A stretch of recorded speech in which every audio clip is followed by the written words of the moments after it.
All right. Good afternoon, everyone, and welcome to the Creative Economy Summit. My name is Brandon Hofstad, and I am the Community Economic Development Program Manager with the University of Wisconsin-Madison Division of Extension. And it's my pleasure to welcome everyone to the summit. Hundreds of fellow participants from across the state of Wisconsin have signed up, and we're at about 70 right now, which is great. So people, I'm assuming, will continue to move in. Today's summit is focused on the creative economy, and it is meant to explore the many ways that the creative economy supports economic and community development in our communities. And we're hoping to bring methods, techniques, and strategies into the fold as priorities for creating economic well-being and resilience within our Wisconsin communities. Our summit focuses on the work needed to incubate and support talent to increase this work, which leads to business creation and retention and provides public and private leadership necessary to invest in the 21st century economy. The summit will feature ideas, information, research, resources, and case studies about creative investment, businesses, infrastructure, and partnership happening throughout the state. And we're very excited that we have a great list of speakers and folks who are going to share their stories with us today. Before we begin, I would like to offer a couple of acknowledgements to the event sponsors. Can you go to the next slide, Lori? First, Create Wisconsin, formerly Arts Wisconsin, is a co-sponsor along with the University of Wisconsin-Madison Division of Extension, specifically the EDA University Center and the Community Economic Development Program. Next slide, please. And a special thank you to the U.S. Economic Development Administration. Today's meeting is made part and possible by a grant from the U.S. EDA in support of the EDA University Center at the University of Wisconsin-Madison. And then finally, before turning it over to our first presenter, just a few housekeeping rules. First, today's meeting is being recorded. We will provide the final video on our website. So if you registered for this event, there will be a follow-up email with the location for any resources that are provided, PowerPoint slides, as well as the final video. Also, we are using the meeting format, which means that you should be able to see the other folks in the crowd and the audience. We will be spotlighting our speakers, so it will make it easier for you to be able to locate them. Also, if you need closed captioning, you can find that at the bottom of your screen. There is the closed captioning option. And you can turn that on.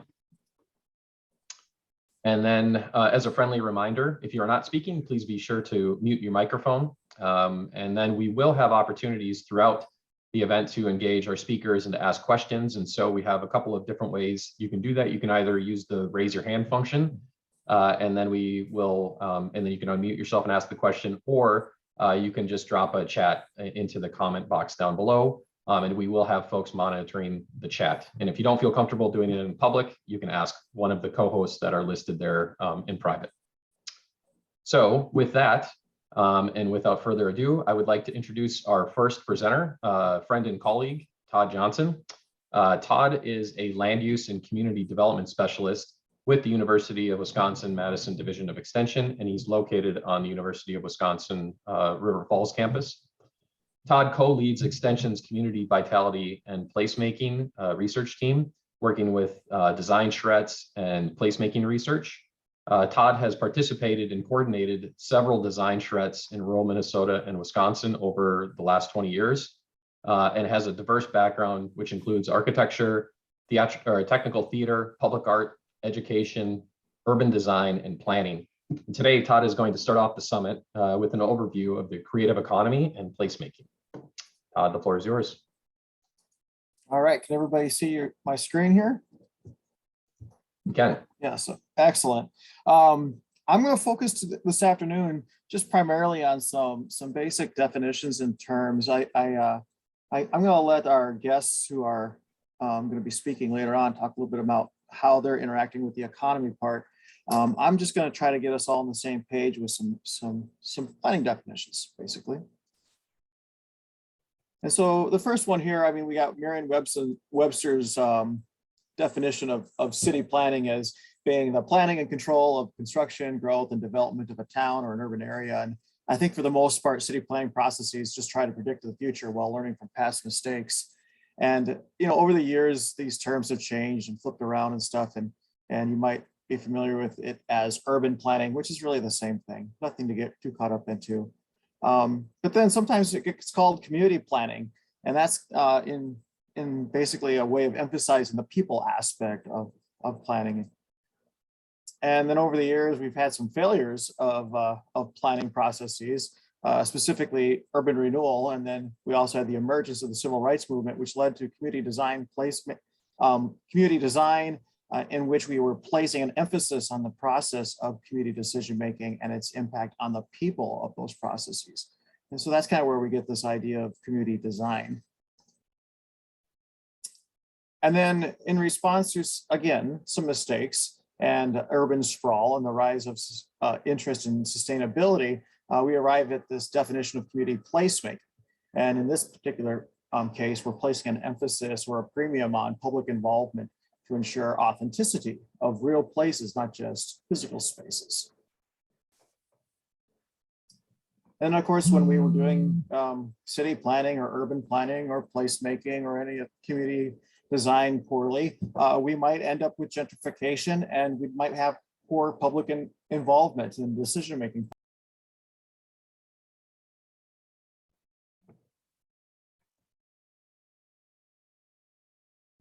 Todd, it looks like you muted by accident. Oh no, how much did we lose there? Just a couple sentences, probably. It was 30 seconds. Okay, well, this slide here, this is about place keeping. This concept kind of rose out of the need to kind of correct some of the poor planning processes over the years that was not doing a good job of public engagement and decision making. And so then there was a need to emphasize the preservation of the people who are currently residing in those places and making sure that we can keep them there and preserve those community structures. And then next we have the indigenous community that started to recognize, they were recognizing places that we experience today as a result of many generations, and the fact that the decisions that we make today will impact generations for tomorrow. And in this particular case, we're emphasizing the understanding of all aspects of a place and its context within the cosmos.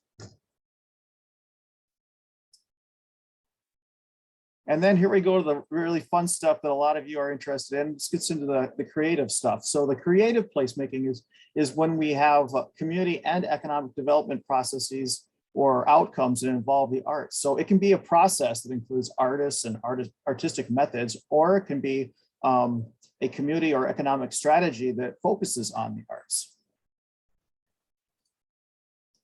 So just in a nutshell, these are just some of the terms. You know, I'm not the quintessential expert on any or all of these types of things, but I just wanted to try to kind of demystify some of all this verbiage and just kind of clarify some of these terms that might get used later on today. So I hope you find this useful. If you have any questions or complaints or grievances about this, please get a hold of me, and this is how you can do so. And I will see you guys a little later on in the presentations today. Thank you. I'm going to take over from you now, Todd. Thank you. To introduce myself as Ann Katz, I'm director of Create Wisconsin. We have recently changed our name from Arts Wisconsin. No, we're not doing that presentation yet, Lori. I'm introducing our keynote speakers. I am very glad to welcome Dr. Karen Reese, who is president of the Urban Community Arts Network, and Amber Dromgoole, who is a music scholar and strategist with sound diplomacy. And they are leaders in a fantastic program called the Greater Madison Music City. And it's all about increasing economic opportunity for artists of colors. They are our keynote speakers today. We're very glad that they can be with us, and I'm going to let them tell us about Greater Madison Music City and the impact that it is having and will have on Madison and the region. So thank you for being with us, Karen and Amber. Thank you so much for inviting us to be a part in, and also to Creative Wisconsin and University of Wisconsin-Madison Extension. We're really happy and encouraged to be a part of this event. Yeah, thanks very much. Really appreciate being here. So a little bit about Urban Community Arts Network, and then Amber will tell you about sound diplomacy. We decided that we wanted to look at your beautiful faces while we talk to you today. That's Amber's brilliant idea. So please feel free as we go to engage by dropping comments in the chat, dropping any questions as we go along, and we will take it from there with you all. So Urban Community Arts Network was an organization that started in 2010 in Madison, really in response to the big inequities that we saw in our own music scene in our city. We have experienced for a number of decades great underrepresentation of Black artists and artists of color when we look at the music industry. And Urban Community Arts Network, otherwise known as UCAN, has focused specifically on organizing within the hip hop community to make sure that we have opportunities to perform and access to other kinds of professional development opportunities. The Greater Madison Music City Project has come out of the work of about just over a decade of really focusing on how do we convene stakeholders within city government, within the police department, venue owners, and of course, engaging all of our really talented musicians and other people related. So our producers, our journalists, our managers, people that make recording equipment, and you name it, on and on, have a chance to speak into what our music infrastructure should look like. So the Greater Madison Music City Project is partnering with Sound Diplomacy to get all of the important information so that we can tell the full story, share data with you, and use that to make informed decisions going forward. Absolutely. And for those who are unaware, Sound Diplomacy is a global research and strategy consultancy focusing on music culture, the nighttime economy, and the greater creative industries. We really think it's important and find it important to highlight the ways that not only do music and culture contribute to the broader social fabric, that they also contribute to the economic sustainability of cities, regions, countries, governments, etc. We are also extremely excited to work with the Greater Madison Music City Project, especially since we are committed to diversity, equity, inclusion ourselves. We make sure that our research practices include all different types of people, that nobody is intentionally overlooked. We go out of our way to ensure that maybe if a certain population isn't necessarily as represented in a mapping assessment, that we could pick them up in the survey, that we could pick them up in stakeholder and roundtable interviews.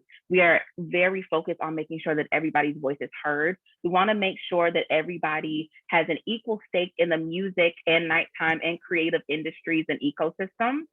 So a lot of our work and suggestions and recommendations that come out of our research pinpoint how to make that space more equitable. And we want to celebrate and recognize what everybody brings to the broader cultural fabric in both tangible and intangible ways. That'll look like making sure that musicians are getting fairly paid for what they bring to the table, what they bring to the cultural fabric, and fairly recognized as people that are interested in careers as well as passions and hobbies. And one of the most important things to think about when we talk about creative economies is we have a lot of work to do in changing the narrative. So currently, as Todd alluded to, we all know that, music is everywhere, art is everywhere, design is everywhere, and we rely on it to improve the quality of our lives, right? But when we look at how we value that in terms of careers and a paycheck and paying people for their expertise when we ask for it, that doesn't always match up with the value that we put on the arts in our lives. So that's one piece that we really need to change, to make sure that we understand that the arts are critical to our overall economy and not just a nice add-on in our lives.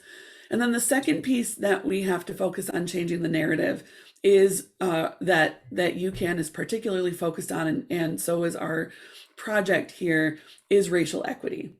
Yeah. Dane County has some of the largest Black-white racial disparities in the entire country in a number of indicators, like household home ownership, household income, education, and a number of other things. And so it's no surprise that music and the arts and entertainment also suffer from those same inequities. And if you haven't seen the Race to Equity report that was released in 2013, please do go and look at that to understand the landscape of Dane County.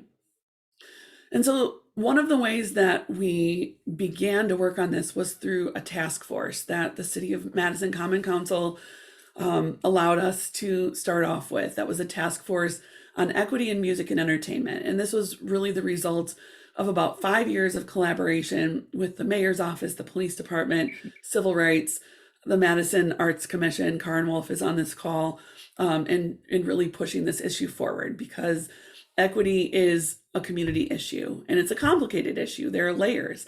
And so we all need to work together and be strategic if we want to solve this problem of inequity in our entertainment scene.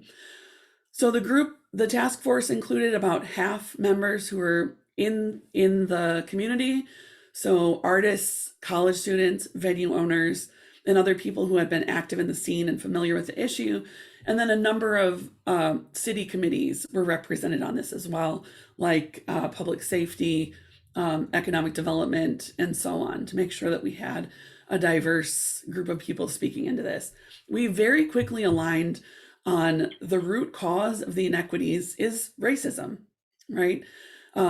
And I was a little surprised that we aligned on that so quickly. I thought we were going to have to do a few more exercises to kind of draw that out. But thankfully, we all recognized it. Now, we did result in some more information or some more arguments about what that means and how we need to deal with it. But the task force came up with 31 recommendations about how the city can move forward. And one of those was to pursue this Greater Madison Music City project in a partnership with Sound Diplomacy. Others of those recommendations include things like increasing the number of Black-owned venues that we have. Currently, we only have one in the entire city of Madison. With all the bars that we have, there's just one Black-owned venue, and there haven't been many throughout the years. So working on that, providing access to opportunities. How do people work through very complicated city processes to get permits and licenses that they may need to move forward in this? Also conversations about how musicians are paid, potentially training our venue staff on cultural competency, since most of our bars are staffed by white people who have had limited interactions with people of color. So we really kind of went across the board, and I'll drop the link to that task force report so that you can get a closer look at that. As part of the work that I in particular am doing as far as the regulatory assessment occurring with the Greater Madison Music City project, what we found in looking at the initial equity report is that a lot of the recommendations that are in there are very well thought out and very solid, and get to like the bottom of an issue, which is that yes, we change people's minds. We try to think of racial equity as something that's more oriented towards changing people's minds and dispositions, but you need to also build that into the political rubric of the ways that towns are operating, cities are operating, as far as, so looking at the equity report and looking at the ways that they are looking to build in affirmative action plans into the very entertainment licensing policies is incredible. We also look at the ways that who has more access to education and professional development within the music ecosystem and sectors. A lot of times when there are career pipeline issues that are inaccessible to people of color, to Black people because of racism, it is difficult for them to even get a foothold, for us to even get a foothold into those very, very needed cultural spaces that we often and already contribute to, but might not necessarily have access to because of the ways that the structures of society are set up. We also, another big part, of course, is education. We look at how certain other regulations, the language of policy that can also be worded better to give more people access to it. Many people do not understand governmental jargon around licensing structures, around venue structures, around how to get, say, liquor permits if you are a bar or venue that also has musical or live entertainment in it. So we also make those types of comments and recommendations as well. Some of the work, because what we found as far as music in Madison is that music and the music ecosystem very much contributes a lot. Our economic impact assessment showed that the music ecosystem contributes over 5,700 jobs, supports over 5,700 jobs in Madison, but we also want to make sure that those jobs are being paid equitably and that all people, particularly Black people and people of color, have access to be able to work within the music and creative ecosystem. And so, as Amber said, it can be really hard to break into some of these systems and structures. So, as part of changing the narrative, one of the things that we're doing is some broad community engagement in this project. Some terms that are used to describe the way we're approaching this. One is collective impact. So we're drawing together. We have a core team that meets weekly that includes the City of Madison, Dane County, members of the hip hop community, public library, and also people representing private business. We have 4 work groups that are associated with this. One is focused on economic impact specifically. One is focused on artist relationships and equity. A third is focused on business connections and partnerships. And then a fourth is focused on tourism. So each of these work groups, we've gone out and recruited members of the community at large. Each of the work groups are about 5 to 15 people in size, focusing on getting a very diverse representation of voice in these work groups. We believe these are the 4 major components that we need to put together to have an effective strategic plan in this area. And so that's one way to change the narrative, by making sure we're involving a broad network directly in the work so that people have a voice. It's also a way that when we come out with recommendations and develop implementation plans, we make sure that they're representing a broad spectrum of lived experience. So it's not just a few decision makers that get in a room that identify a problem and take their best guess about how to solve it. We actually have to have the people who are affected by the problem in the room designing the approach to the solutions and coming through that. Also, by involving a large network in the work, then we set ourselves up for those folks to tell 3 or 4 more people about the work, who then go out and tell 3 or 4 more people. And so our aim by that is to have the broadest number of people who at least understand that this project is happening. They might not know all the details, but they know this is happening in our community, and then they have the opportunity to get involved. These processes are slow processes. A lot of us are used to working in time-bound situations, usually bound by contracts or grants, which operate on a year, maybe 3-year cycle. Changing major institutional structures and systems, especially those that have existed since before this country began, simply takes time. And so I think it's really important for us to keep reminding ourselves that to do this work right, we have to resist the urge to jump in and do what feels like we're fixing it, right? We have to take the time to engage in those conversations and to bring the community along with us as we design these things. Otherwise, we come up with a simple solution and it might fix something for the short term, but ultimately hasn't impacted the systems and the structures that keep us locked into these inequities. One way to look at this is a technical problem versus a complex adaptive problem.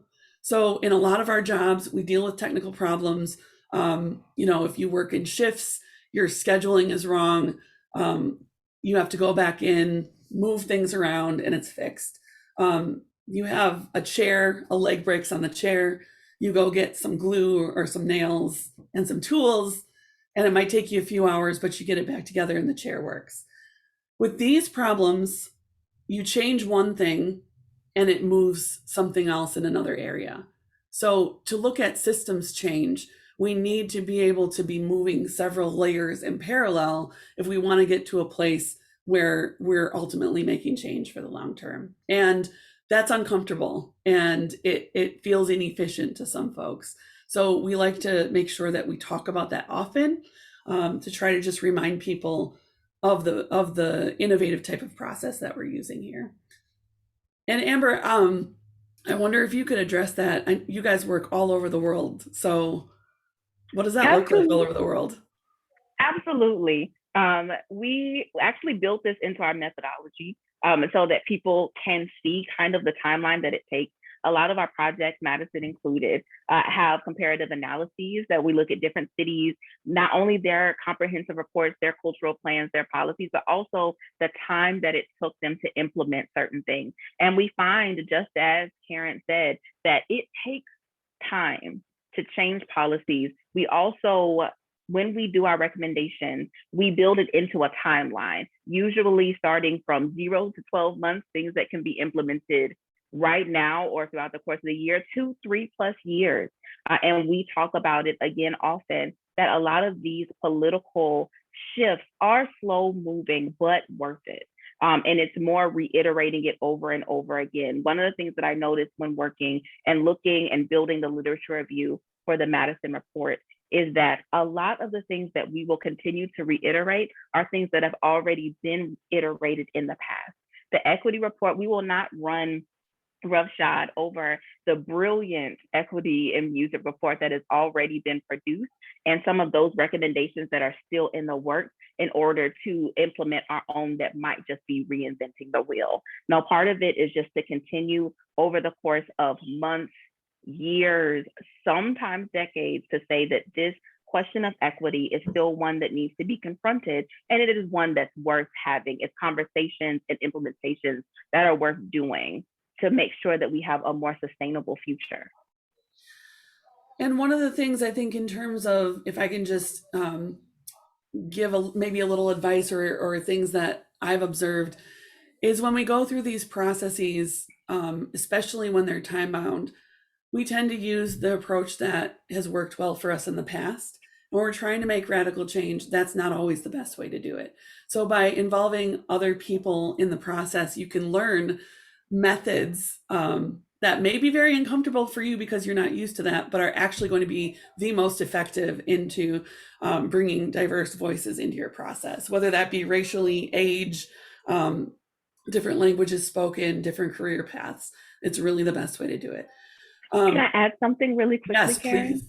Mm-hmm. Also, one of the more interesting things about like doing the work internationally is that you have to resist the urge to make it seem like these very complex and oppressive and inequitable systems that are built into our fabric are just what they are, and that you make recommendations without keeping those things into the same context. So sometimes people will look at the fact that there are racial disparities in hiring processes in arts and culture and arts administration and say, oh, that's just the air that we breathe. But the work of radical change and the work of equitable world building necessitates that we sit with those uncomfortabilities and really think about how we can move past them. Because while Madison, the statistics may say that their racial and gender inequity is more vast than other places in the country, what I found in my research at Sound Diplomacy is that this really is in the heartbeat of the nation and the world. There are several other places that we worked on that have the same issues with fair pay policies, the same issues with access to certain career paths, the same issues with certain venues not allowing certain performances or access to stages or things of that nature. So it's a worldwide issue that we want to make sure that what would it look like if Madison was a case study for how we really shift and change the perception of arts and culture. Absolutely. Thanks for that. And so what I notice a lot in these processes is that, we might convene a diverse table at the start of things, but then we still insist on running things just sort of business as usual. And then we also, white people tend to also discount the expertise of people of color at the table, usually because the ideas are unfamiliar with us, and also because of our own implicit biases that we have. And then what we see over time, as the project moves over time, that planning committee or that team becomes more and more white or more and more monocultural as you go. And, oh, well, I guess, they didn't really want to work on this, but it's really looking at how we run those meetings, how we have that communication, and who's allowed to lead the process.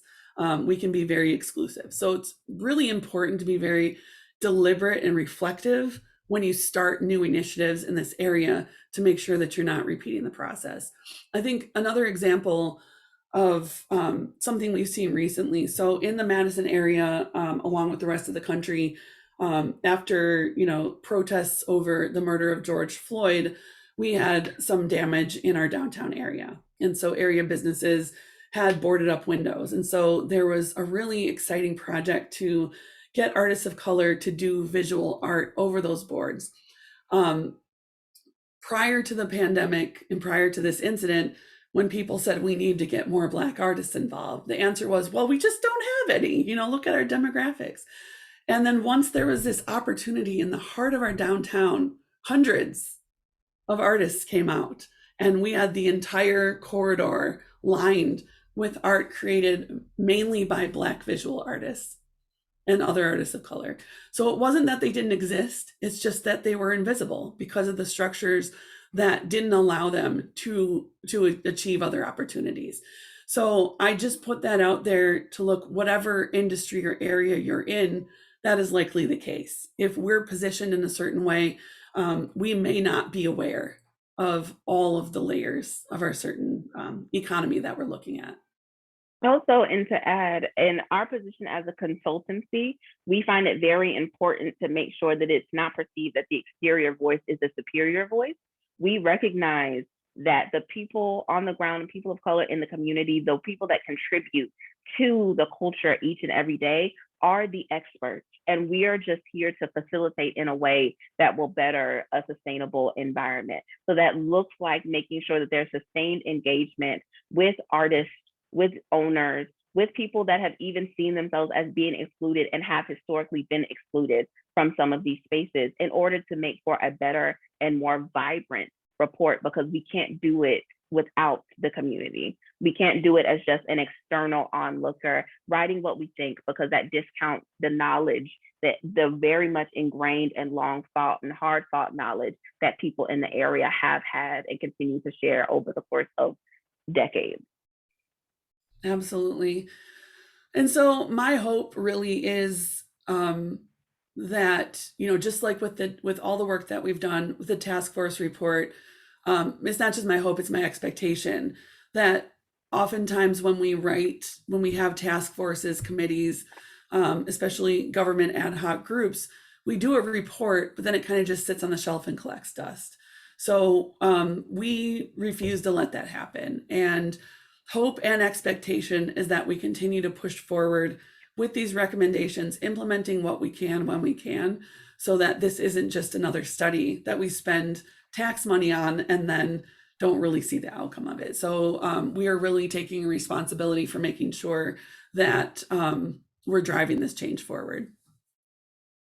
My hopes are exactly the same. I want to see the original recommendations in the Equity and Music Report brought forth, as such as incorporating more artists of color in city programs, passing ordinances to include affirmative action plans in entertainment licensing processes, as well as ensuring that equitable pay practices are in place and encouraged, and that career pipelines in the arts for people of color are backed by professional and educational development opportunities for them as well. I really want to see Madison, the greater Madison area, become the gold standard for racial and gendered equity in music ecosystems. I want Madison to become the case study that we use to say, hey, I know that this is hard and long and difficult, but this city was able and is continuing the process of radically changing their space and their ecosystem. And because they can do it, nobody else has an excuse. Mm-hmm. Absolutely. So what questions or thoughts do you all have? We would really love to hear from you. You can drop it in the chat or unmute and share. Also, can you put the website for the Greater Madison Music City in the chat? Yep, I just dropped that in there. Got it. There it is. Got it. I didn't see it. Thanks. Let's see. Raise your hands, or I'm going to let you view the screen, Karen, Amber, and don't be shy, people. This is Kristen Runge. I have a question. So I live in the Madison area, and we have one particular producer that owns a lot of venues and is is a great resource, but also a bit of monopoly. Can you talk a little bit about how you go about creating space in a market that is perhaps dominated by one very successful venue? And this is the same question could apply to retailers or grocery stores or whatnot. But how do we create and make room for competition within the arts? Yeah, that is a fantastic question. And I'll just talk about what that looks like locally. There's an ongoing dialogue that we have with that entity to try to develop some collaborative relationships so that we can help them understand the issues that we're facing. We've had some great conversations, and then work on collaborative solutions to that. So that's one option to deal with the reality that we're in. The other thing that we do is work to create spaces wherever we can. So we kind of go through a cycle in Madison, particularly with hip hop music is about 2 to 4 years. We go from there being a lot of places to perform, communities gathering, artists are collaborating, people are making money, people are enjoying the art. And then there's a very strong stigma attached to hip hop that it's violent. And I will drop a link to a study that basically shoots down that myth. But then everything comes to a screeching halt. There's nowhere for these artists to perform or gather for another 6 months to a year. And so what we've done during those times is, what parks can we book events at? We've booked open performance space on State Street in the past. We've booked community centers, and those aren't long-term solutions towards getting access to venues and actual stages, but they are something that can keep the scene visible, and with the right kind of engagement can keep those economic opportunities moving forward so that artists don't suffer because of the systemic inequities that are happening within the scene. Another way, that's really what we're working on locally, is trying to develop that infrastructure so that we can break into some of these settings. And, our regulatory report, policy, comparative analysis will all be coming out here in the next month or so. So definitely sign up for our mailing list on the website, and we can keep you posted on that. But that's part of the reason why we're doing this work, is so we can put together the complete picture and identify the barriers that exist to that free-flowing economy, so that we can start to work on plans to break that up a little bit. We also recognize that sometimes, from a political standpoint, people don't understand that sometimes you have to intentionally make the pathways for certain people to be able to include themselves in ownership of venues, in those types of contributions. So sometimes our recommendations will look like specifically incentivizing collaborations and businesses for people of color, for small businesses, targeted towards really expanding that diverse cultural offer, because that's something that has to be intentionally built. It's not something that's going to happen organically because of the space of inequity that we live in. So we have to build in equitable policies and regulations that encourage and really hold up small businesses owned by people of color, so that they too can be involved in these conversations.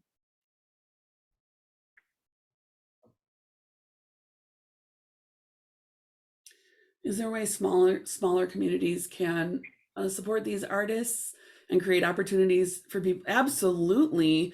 And I think one of the biggest limitations, or maybe challenges, to doing that is just, as I mentioned, if artists don't currently have a platform, then they end up being functionally invisible. So, that's kind of reaching out to what you can see, reaching out to our organization, reaching out to I'm not sure if you're close to Madison, but finding what you can, asking questions, developing relationships, and building that network, and setting the stage for people to be able to do those performances. So it's really just opening space and letting folks know that you're inviting them into the space. I think that second half, letting folks know that you're inviting them into the space, is really important, because you can open the space, but if people still perceive that they don't have access or are unwelcomed, then it will just be an open space. Some of these changes have to be intentional. Absolutely. Mia, you have your Mia. hand raised. Go ahead. Sorry, Karen. I was saying the same thing. Thank you. Thank you for presenting on this.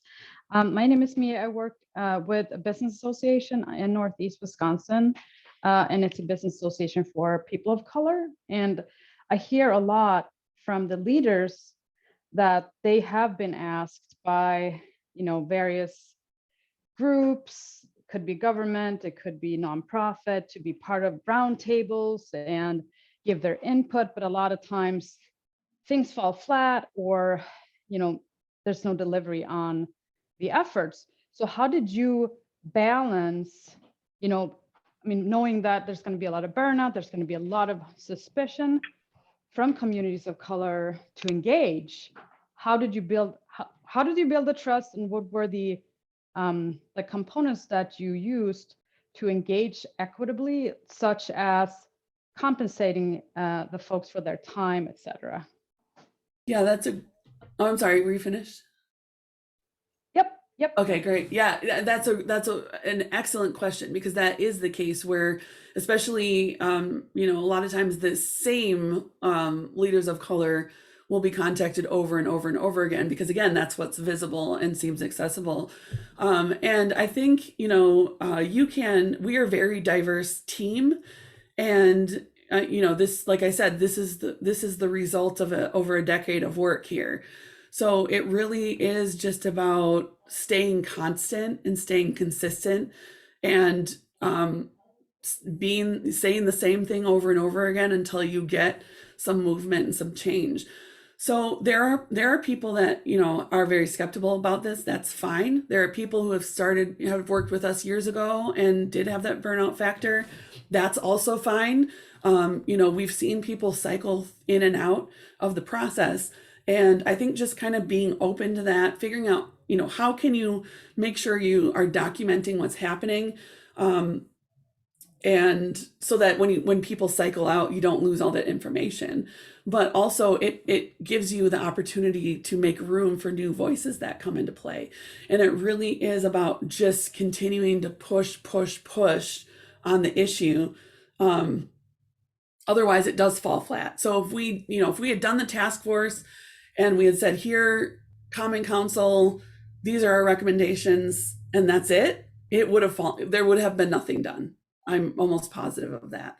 But because we have a strong community team with meaningful relationships within the city government, we've been able to continue to push this forward. It's still going to be a slow, long-term process, but that's really it. And then in terms of, compensating people for their expertise, that's something that's been challenging for us at UCAN over the years, simply because we do focus on hip hop communities and the stigma is there. It's been extremely difficult for us to fundraise. We are still in an almost entirely volunteer run organization. We were just this year able to hire a part-time administrative person, but when we do organize performances, our number one goal is to, if we don't do anything else, we're paying the artists that get on those stages. So any of our grant money or contributions will go to that. For the folks that spoke into, we did some roundtables, we were able to give a small stipend. And then going forward in some of the community engagement work, we're continuing to work on fundraising and making sure that we can fairly compensate people for their time. It's also something that we run into fairly often as well. I call it roundtable fatigue, because again, yes, the same people are being called to the table very often, and it's natural to get frustrated. We allow space in some of those roundtables for that frustration to sit, and we'll iterate that in our reports anonymously. But if certain participants are finding that they're saying the same things and they feel overlooked, we'll note that as something to put down in an analysis. But also from our position as recommending and suggesting certain things, we try to make sure that we have an implementation approach that makes it as easy and as clear as possible for the people that will be taking this report and running on with it to implement the plans that we've set in place. So we will have the goals that it reaches, an implementation approach of how to reach those goals, who you need to contact, what you need to do, and a case study of somebody in most points a case study. I just saw the chat that said Roundtable Fatigue. Yes, but case studies that also describe other communities that have implemented the very same program. So it's somebody to look after. So we're trying to make sure that the reports don't just sit on desks, but that you have the tools necessary to reach the next step. Absolutely. And I do just want to mention, as this work has gotten going, we have had like just kind of overwhelming support compared to what we used to deal with from the city of Madison, Dane County Cultural Affairs, Dane Arts, also Arts Wisconsin. Now, was it Create Wisconsin? Is that? Yes, Create Wisconsin has been a great supporter of UCAN over the years, and also a supporter of this project, along with National Endowment of the Arts grant. So we're really grateful for all the ability to be able to keep moving this forward.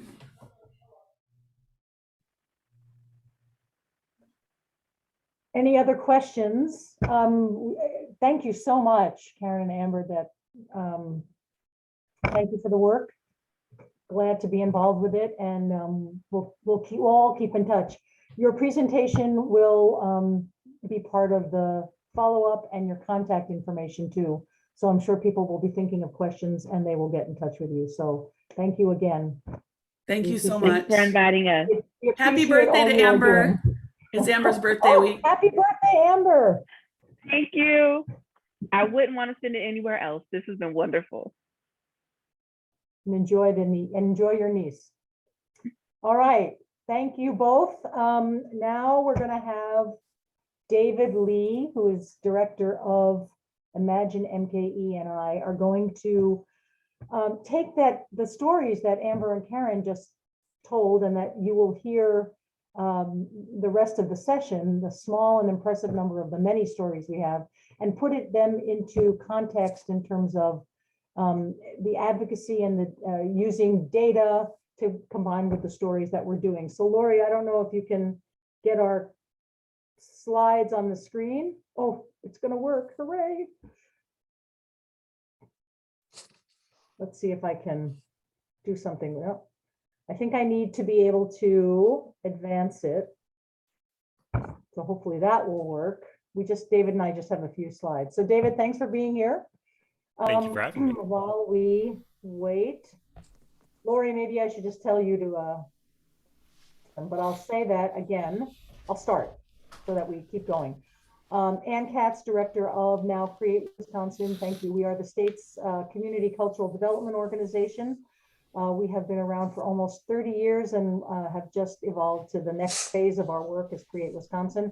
We're all about growing Wisconsin creatively through advocacy. Hang on, don't move yet. Let's go back.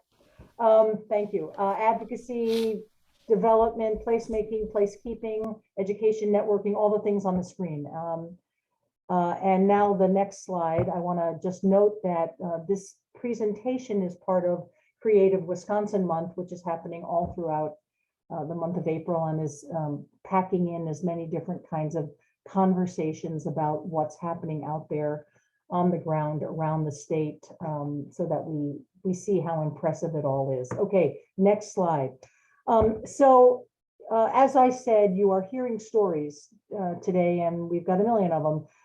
You put stories and data together, and it's an incredibly powerful message. It makes the cause come alive. And so one of the things that David and that Create Wisconsin and Imagine MKE do as advocacy organizations, as part of the service we do, is take the numbers that are out there and again, make them come alive. So I want to talk quickly about one particular study that we've been using for the last few years that is very helpful. It is done by the U.S. Department of Commerce, the Bureau of Economic Analysis, and the National Endowment for the Arts. So two federal agencies working in partnership. And they have looked at, over the last 10 years, something called the Arts and Cultural Production Satellite Account. That looks at the economic impact of 35 different economic sectors that are creatively related. Nonprofit organizations, design firms, architecture, for-profit cultural businesses, galleries, things like that. A wide variety of businesses, for-profit and nonprofit, that have creativity at their core. they've crunched all the numbers, and in 2019, and these numbers came out around the middle of March 2020. So we were very happy about these numbers for a short period of time. And then, things kept happening. But these numbers show the incredible economic impact of the creative industries in our country. So in our country and in our state. Nationally, we're talking about almost $1 trillion, 19.7 billion, almost a trillion with a T, adding 4.3% to the nation's GDP, 5.2 million workers. Those are numbers that make people's ears pick up. And so those numbers show the robust nature of a sector in terms of workers and businesses, again, putting together with the stories of how the arts transform people's lives. I should say that, the reason that the arts are important is because the arts are important. Humans have been expressing themselves creatively since the beginning of time. You can't stop that creative spirit that is in all of us. What got us through the pandemic so far? Creativity. And we're seeing that every day. And so that's why the arts are important. We are lucky that we are, in this day and age, are able to layer on the economic impact of all of this. So that makes a big difference. Next slide, I'm going to go fast here. So nationally in 2019, it was a $10.9 billion economic impact with over 96,000 jobs. That's more jobs than the beer, biotech, and paper-making industries in the state. So paper-making and beer are historical industries, very important, especially the beer. And biotech is an industry that is a 21st century industry and very important. The creative industries have more jobs than those businesses, those industries, not combined, but each individual business, as important as they are, we still have more in the creative industry. So another way to show that this industry is worthy of importance. Slide quickly. We got numbers recently from 2020, so we're starting to show the impact of the pandemic. $877 billion nationally, and can we see the next slide? So it's gone down to $9.6 billion in terms of economic impact and 83,000 jobs. Still more jobs than the beer, biotech, and paper-making industries, and still an important way to look at the economic value of the creative industries. So one more thing I'll say before I hand it over to David. Create Wisconsin and the Wisconsin Arts Board have been working with the Wisconsin Policy Forum and I'm sure David will talk about that for a minute, to look at the state of the arts after 2 years of the arts industries, after 2 years of the pandemic. And that report is going to come out next week. And we will be able to have some more updated data about what's been happening around the state with that information. Okay, David, I'm going to hand it over to you. David Lee, Director of Imagine MKE, and to talk about the impact regionally and what that means for the Milwaukee region. So David, thanks for being with us. Thanks so much, Anne, and sorry that this slide got a little bit funny in the transition. So excited to be here with everybody. Next slide, please. Just a little bit of background about who we are. We envision a vibrant and thriving Milwaukee powered by arts, culture, and creativity. We're going through a little bit of a revisioning of our vision statement. Our work is rooted in the belief that arts and culture have the power to transform our region and be a catalyst for social, economic, and civic vitality. And we do this work through our shared agenda, advocacy, and capacity building services to integrate arts and culture and creativity into the civic fabric of our region to create and imagine a more bright future together. And so, just to stick on this slide for a second, as it relates to some of our work, a lot of it is in the research and advocacy bucket, as Anne mentioned, and a lot of it is telling the story about how arts and culture is a large part of this broader creative economy. We were organized as a collective impact initiative to be an advocacy organization for the arts and cultural sector. And interestingly, as we sort of came into that work, we were always, we found ourselves continuing to quote not just the stats from the nonprofit arts and culture sector, which by itself is pretty incredible. In Milwaukee, it's about $250 million of annual spend, and the sector also employs thousands of people throughout our region. But to Anne's point, that sector is part of a larger sector of the sort of broader creative economy. So next slide, please. What does this look like?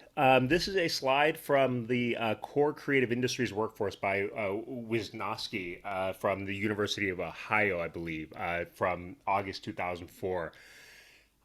This slide, basically, she mapped out who actually makes up the creative economy. And you can see in this context, she has artistic workers or artists in the center, and these sort of concentric circles that sort of show the different industries that support people who are creative in industries that are creative. And when we looked at this, I think our view, and this is sort of our challenge in some of our advocacy work, is who doesn't fit. Who doesn't fit in this chart? I would argue nobody doesn't fit. And this is the core challenge that we have, which is when the creative economy is so broad. Anne had mentioned that the creative economy or the creative sector here in Wisconsin is larger than beer and biotech. By numbers, it is true. It is also very true that people who work in the applied arts also may work in biotech, right? And also may work in graphic design at a beer company or in marketing. And so that creates a bit of a messaging challenge, right? And I note that just as a flag for folks on at this summit, because it is something that we have bumped up into, right? Like particularly this question when we visit with some of our larger chambers and business organizations here in Milwaukee, the question we often get is, when we quote the stats, and the stats are pretty compelling here in Milwaukee. In 2010, our predecessor organization, the Creative and Cultural Alliance, which some of you may have been a part of, in 2010 they commissioned a study about what the scale of the creative economy was here in Milwaukee. And in 2010, in the Southeast Wisconsin region, it represented 50,000 jobs and amounted to about $2.7 billion in annual wages. That's 50,000 jobs. That's half of all the jobs last year in Wisconsin, right? And $2.1 billion in annual wages.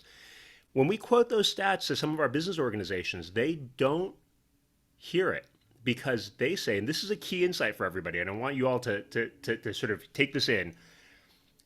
They see us as a horizontal, not a vertical, right? And so when we talk about ourselves as a vertical and they see us as a horizontal, it's a bit of a challenge. And I just want to call back to Karen's thought a little bit earlier in the previous session about the difference between doing technical work and adaptive work. This is adaptive work, right? We are trying to get systems to change in order to see and develop instruments to help us develop our industry, right? So our plan or our work has been to do research and do creative industry development for specific industries, whether it's music, whether it's film, that support many of these other artistic workers in our region. Interesting note about Anne's about the upcoming policy forum study.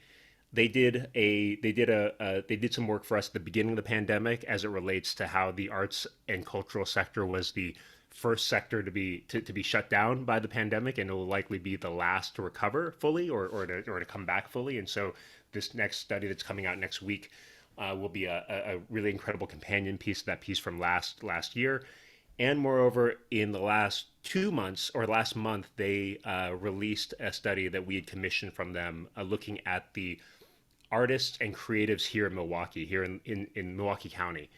And again, I think I want to just rhyme what the keynote speakers had to say about equitable engagement is so important, right? Because if you don't have it, you have good data, but it's skewed, right? Our artists and creative data, if you looked at the raw data, you would think that it was filled out by 500 artists here in Milwaukee, a big number. a bigger N than most other surveys the Policy Forum has done for survey research. But if you looked at that raw data, you would think that artists and creatives in Milwaukee are all highly educated and all make about $80,000 a year, right? And that's just a self-selection, right, of the folks who took the survey. And so we're working on figuring out how to compare the results from that survey with communities that look more like our county. And I think for our purposes, like being able to admit and to address failures in design, or at least inequitable designs, is sort of the way that we need to move forward.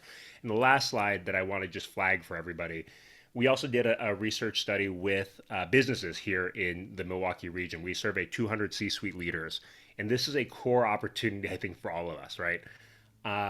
The vast majority of businesses understand that they need creativity, right? That creativity plays a role in their day-to-day responsibilities. I think that blue bucket of the pie on the left-hand side of the scale is, I think, 85%.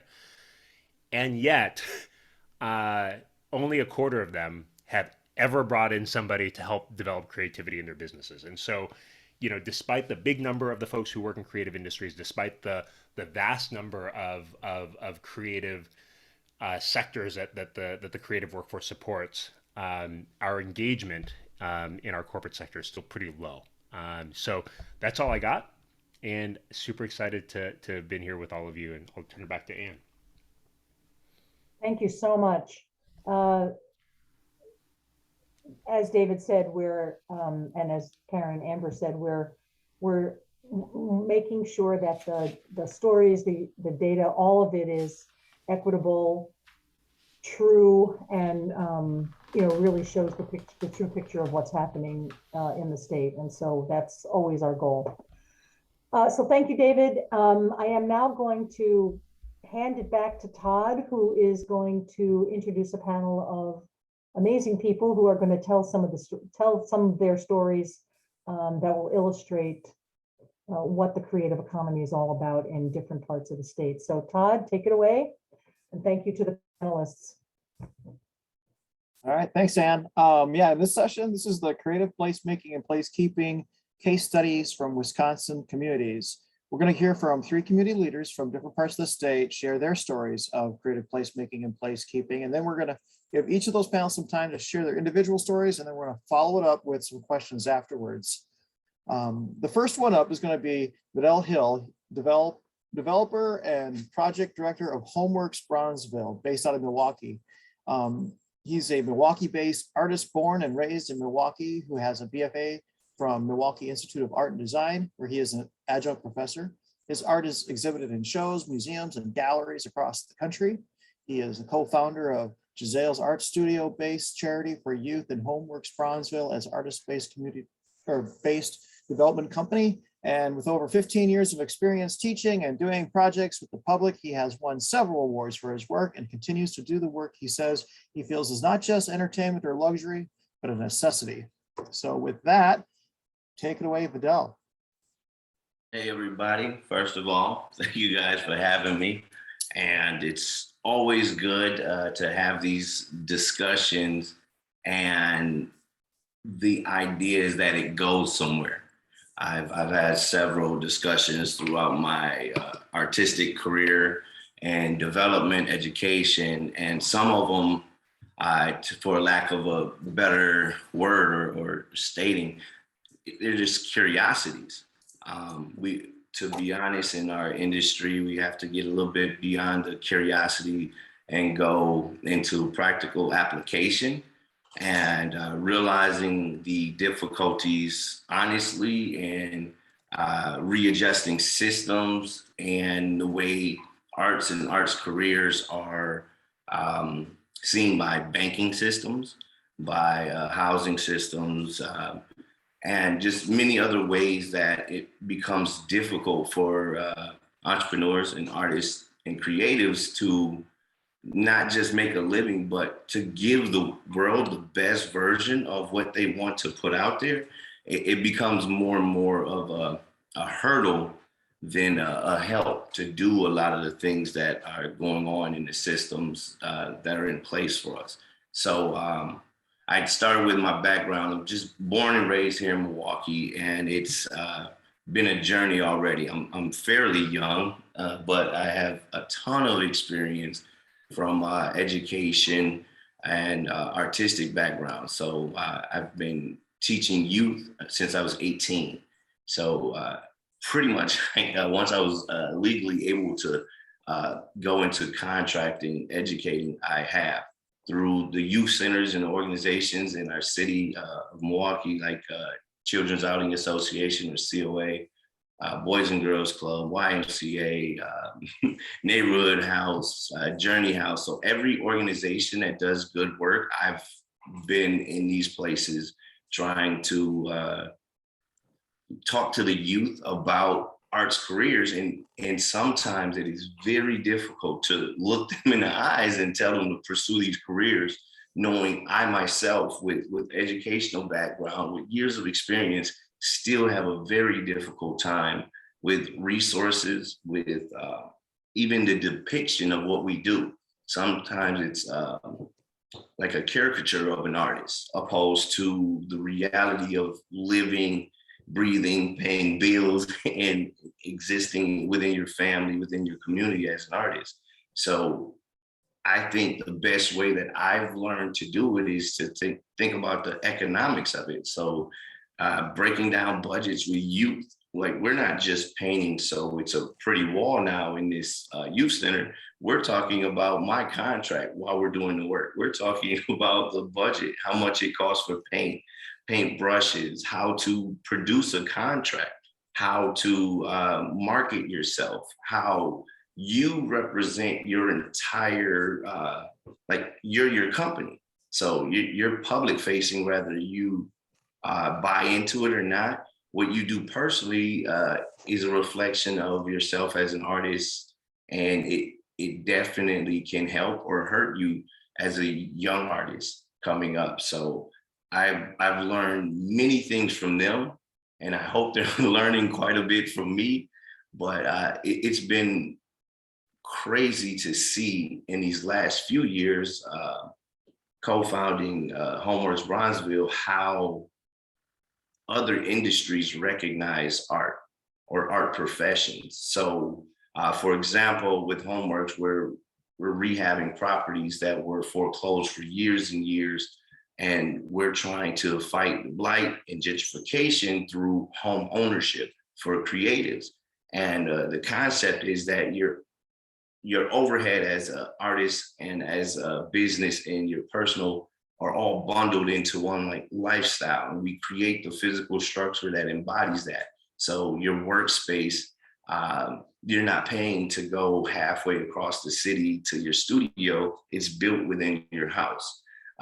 Your mortgage is replacing your rent and your rent for your studio. So we're trying to find creative ways to keep our talent, because Milwaukee has so much talent, from natural abilities to the institutions that we're educated in, from Milwaukee Institute of Art and Design, MATC, UWM, UW-Wisconsin, like every institution, they're doing their parts to create the creatives and give them the opportunity to better their skill set.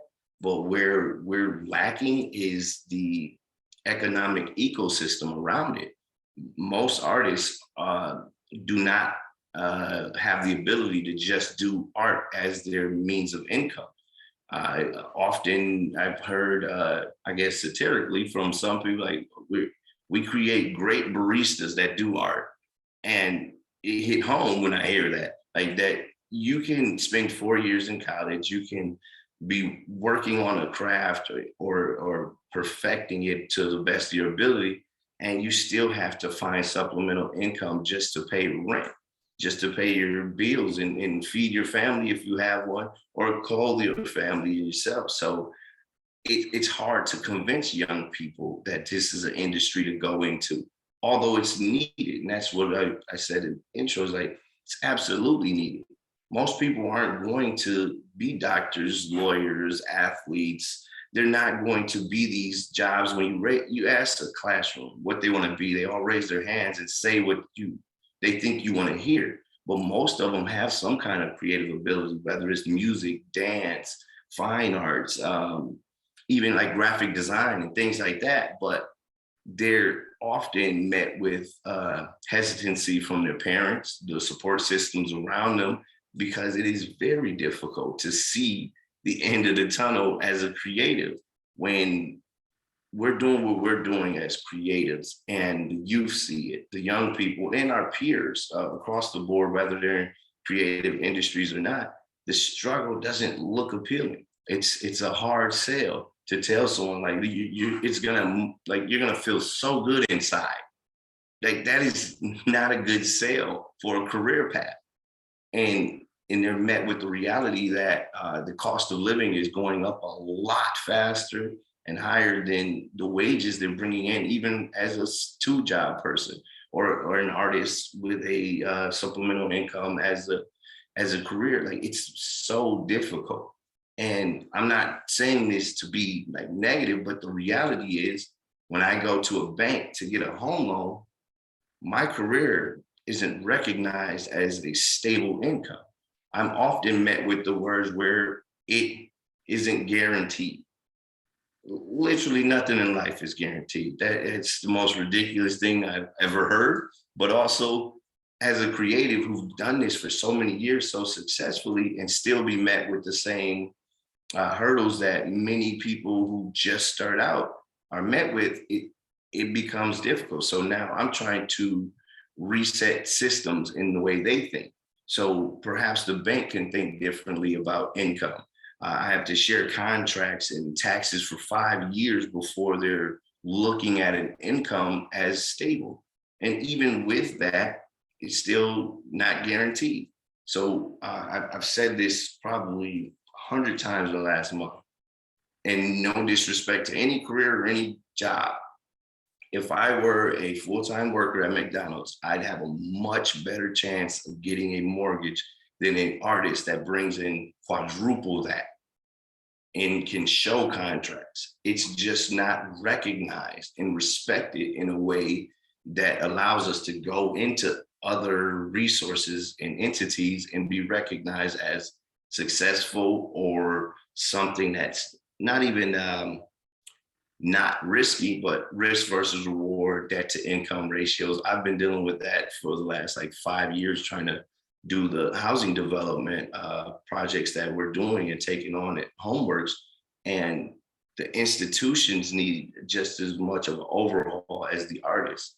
And not very many of them are in these higher brackets. So when we're teaching young artists to be their business, they have to learn how to be accountants, lawyers, look over contracts. They have to understand budgets and inflation and economics and politics. We're asking them to understand and almost not even perfect, but be very proficient in several careers just to be an average earner as an artist. There's no way an artist bringing in $30,000 annually can afford an accountant, a lawyer, and all these other things that they would need to be recognized by a bank. When you create your LLC and you're now running it properly to be recognized properly, that is most of their income would then be spent on those resources, them human resources that other jobs come with. So there's no HR to go to when there's a discrepancy. You have to follow the legal proceedings. If there's a discrepancy with a contract, you can't personally go to HR. That HR is built for that company you contracted with. So I'm learning that the more we have to learn, the more we have to teach as well. And I'm willing to be some of those frontline people that's the guinea pig and the person that's willing to take the brunt of the inefficiency of our systems and how they meet artists. But honestly, the systems have to meet us, not even halfway. I mean, just some effort where we can restructure wording and contracts and loans and what's recognized as income, what's recognized as guaranteed versus something like a contract. Like that is so, I've said that word so many times because they keep referring to it when we're talking to financial institutions. They refer to contracts quite a bit until it's an artist contract. And then it's like, it's not guaranteed. You may not get contracted again next quarter or the following year. So what we need to do collectively is create an ecosystem that is recognized, not just functioning, because we can function and agree all we want to, but honestly, once the other institutions can meet us somewhat, when banking, insurance, housing, these different entities can be at the table and have these discussions with us, it's going to be difficult, but also it is passion work, but that should not take away the value of it. Because I care morally, it should not take away the value. Like I've often with commissions heard, I mean, don't you like doing this? Like, yeah, I love what I do. That should not take away the value. It should add to it. But because I like to paint, I like to draw, somehow there should be a lower value on it.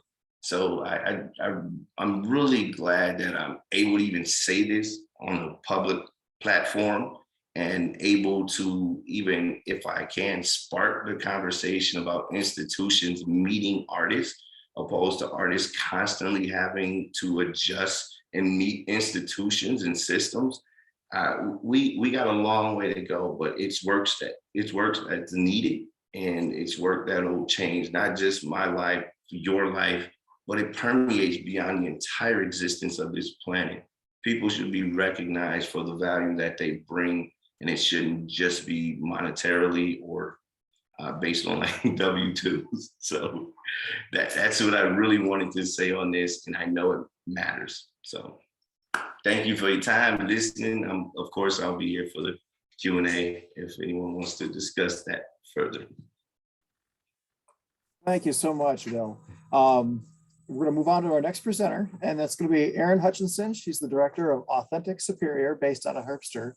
Erin lives and works in far northern Wisconsin, where she focuses much of her time and efforts on creating a more locally sustainable economy for that part of the state. And she's the founder of the nonprofit Authentic Superior, as well as 2 for-profit companies. She considers her primary job to be keeping her dogs happy. So with that, I'm going to turn it over to Erin. Hello. I am really happy to be here and looking forward to kind of sharing some of the story about the organization that I founded and ran, and also I think talk a little bit about and share some of the stories from, as I like to say, as far north as you can get in Wisconsin without ending up in Lake Superior or Canada, which I can see from my house. It's exciting. So anyways, I thought, because I don't like talking about myself, just, you know, out here in a Zoom screen. So what I'm going to be doing is I actually put together a little cartoon to help tell the story of the organization. And so I'm going to be sharing my screen and using that. So I don't know if I'll be visible. I hope not. I hope you just get to watch the animation and then listen to me talk. So bear with me as we get started. Groovy. All right. And yeah, there we go. So I'm going to be here to share the story of Authentic Superior, which is a nonprofit. We were founded about, it's a little bit over 2 years ago, actually. And, you know, rather than me sharing a big blah, blah, blah, and explaining, you know, really when people ask what we're about, we are, I always say, because people tend to say like, well, are you an arts organization? I'm like, well, you know, we're really an economic development focused organization. Our goal really is to create a more sustainable economy here in the region, which for those of you who are not at all familiar with this part of the world, or perhaps you just have visited Bayfield, The general South Shore region is what we kind of consider to be the communities that reside and sort of flow along the southern shore of Lake Superior. So from Ashland all the way kind of around and to the west to Oriana and Ulu.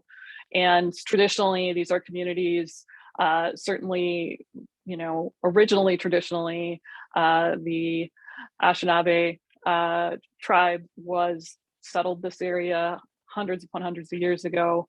And then when, you know, the white folks appeared, it was, the industries here were fishing, mining, which is really no longer, and lumber.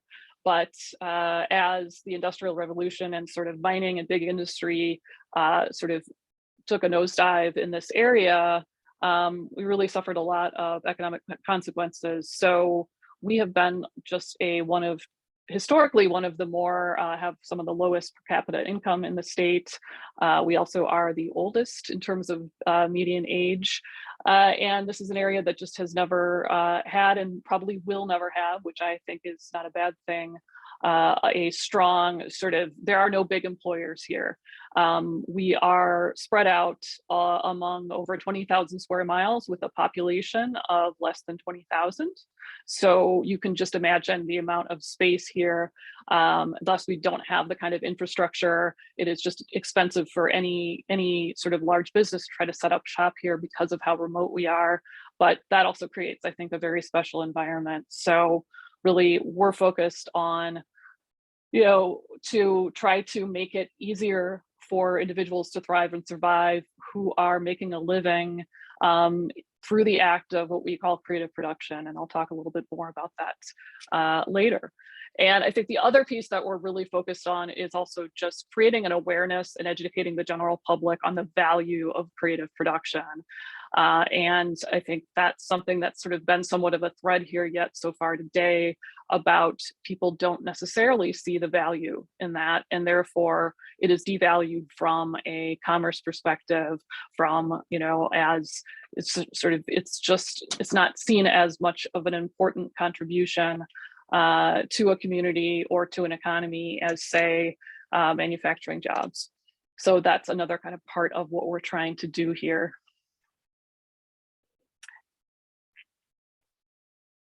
And bear with me because but I figured I'll tell you a little bit about me first, just because it always helps to give context. I come from a farming background. I'm sixth generation dairy farming family, but I did leave home and had a very interesting career. I left home when I was 16.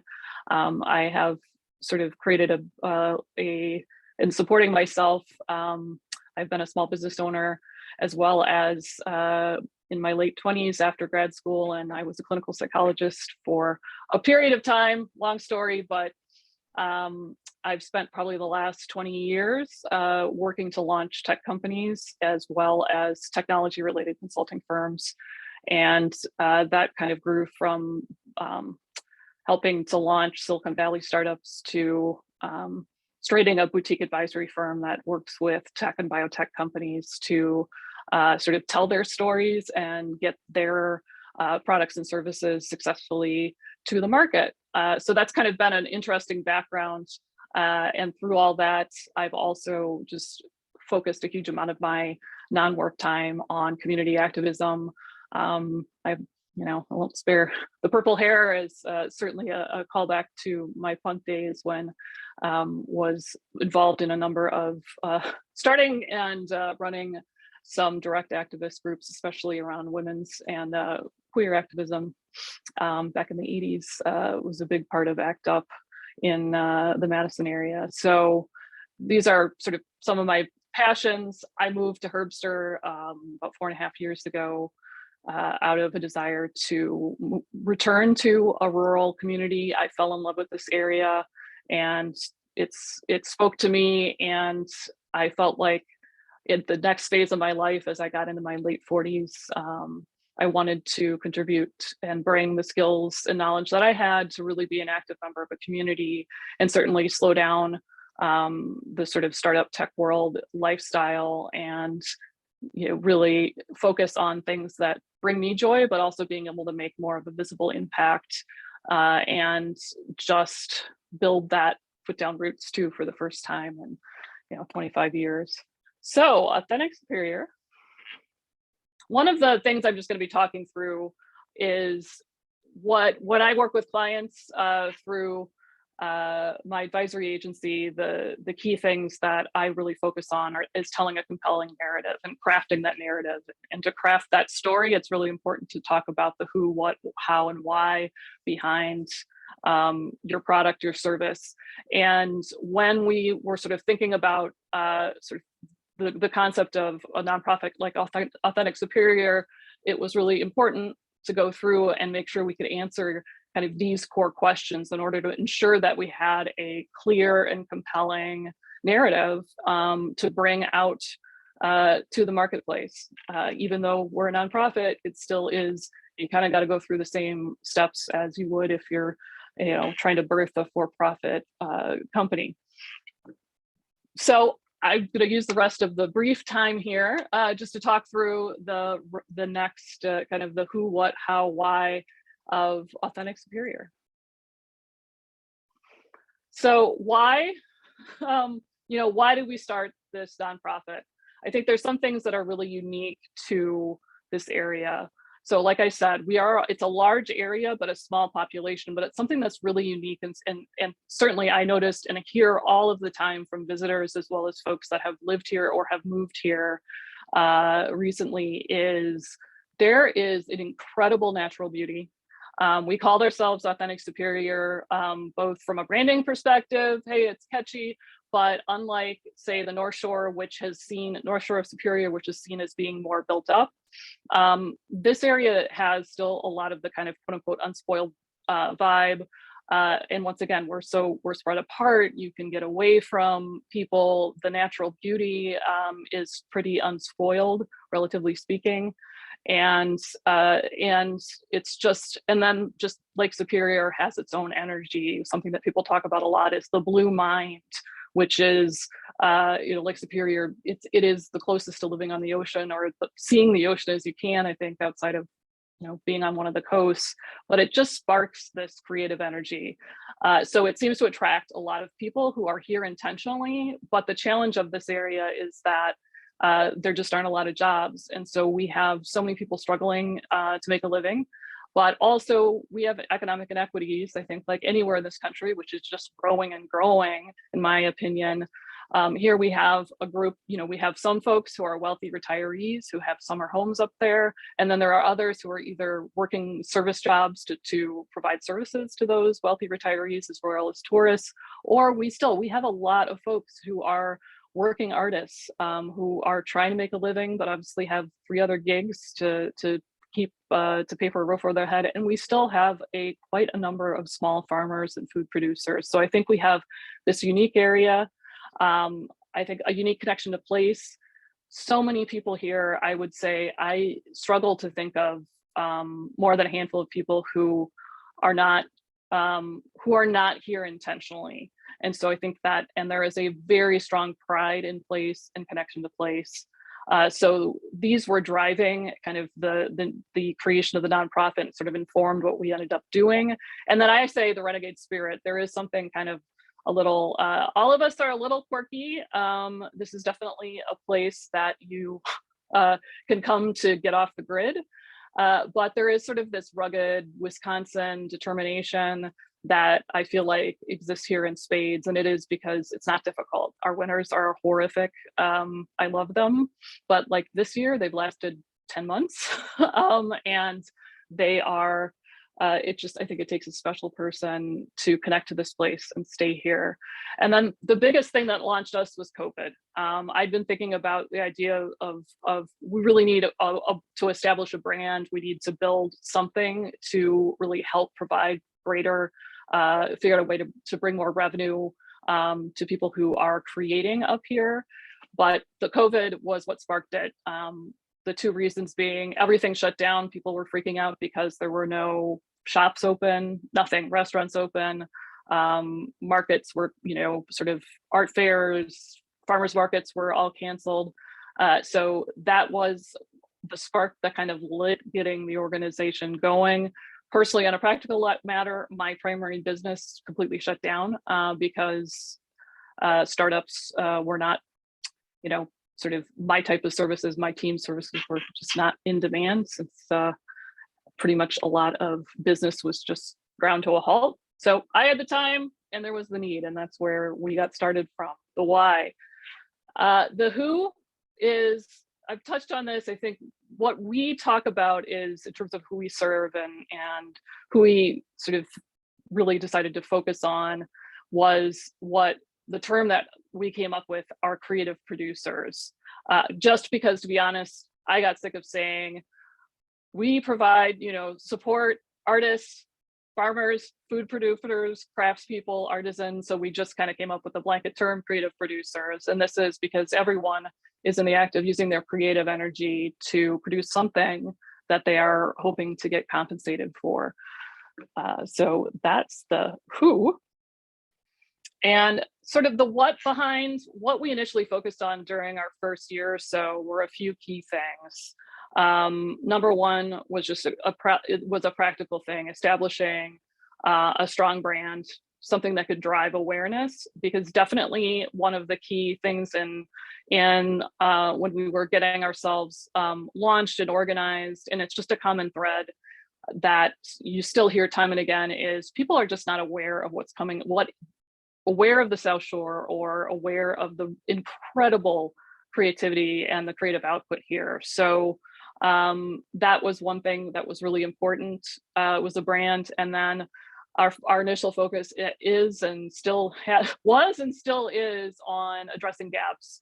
And the biggest things that we heard from artists, farmers, craftspeople was, hey, I don't know the first thing about marketing or selling. I don't know how to get my stuff out there.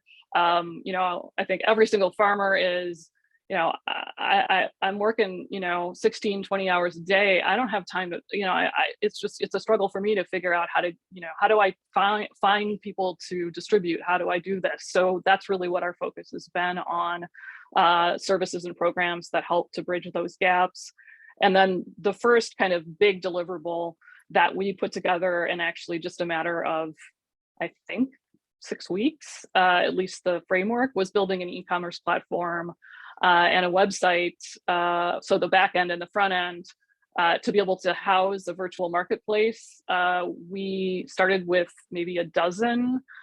We probably have 70 some up right now. There's about 150 on the list thus far to be set up on the marketplace.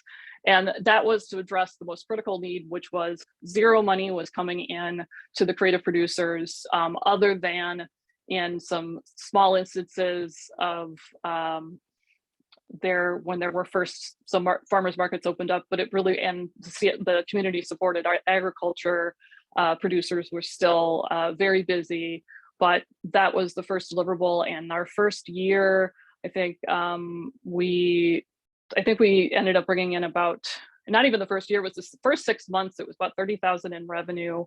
We, as a nonprofit, had the commitment of not taking a commission. So 100% of that ended up going to the creative producers that were selling on the marketplace. And then I think really what's important is the how, because it's like, hey, it's great to say this is stuff that we've done.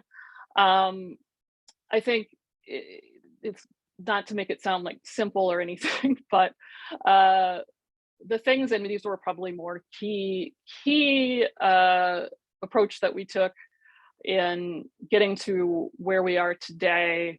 One was just sticking with a very clear mission. A lot of the first, other than scrambling to get this e-marketplace or the e-commerce platform built, a huge focus this first year, and we're still focused a lot on this, has been around establishing that mission and vision and crystallizing that, but having lots of conversations. My personal commitment has always been to build bridges, collaboration, don't bring ego to the table, but also to make sure that we're not replicating services that are already being provided. And so, and also to make sure that everything that we do is of value and is making a difference and making an impact, even if it's a small impact. And so that's been through, conversations with dozens, if not a couple hundred people to understand the needs, building relationships. One of the biggest other gaps here is because we're so physically distributed, but also I think that also generates kind of a mentality that you don't always interact with people outside of your community.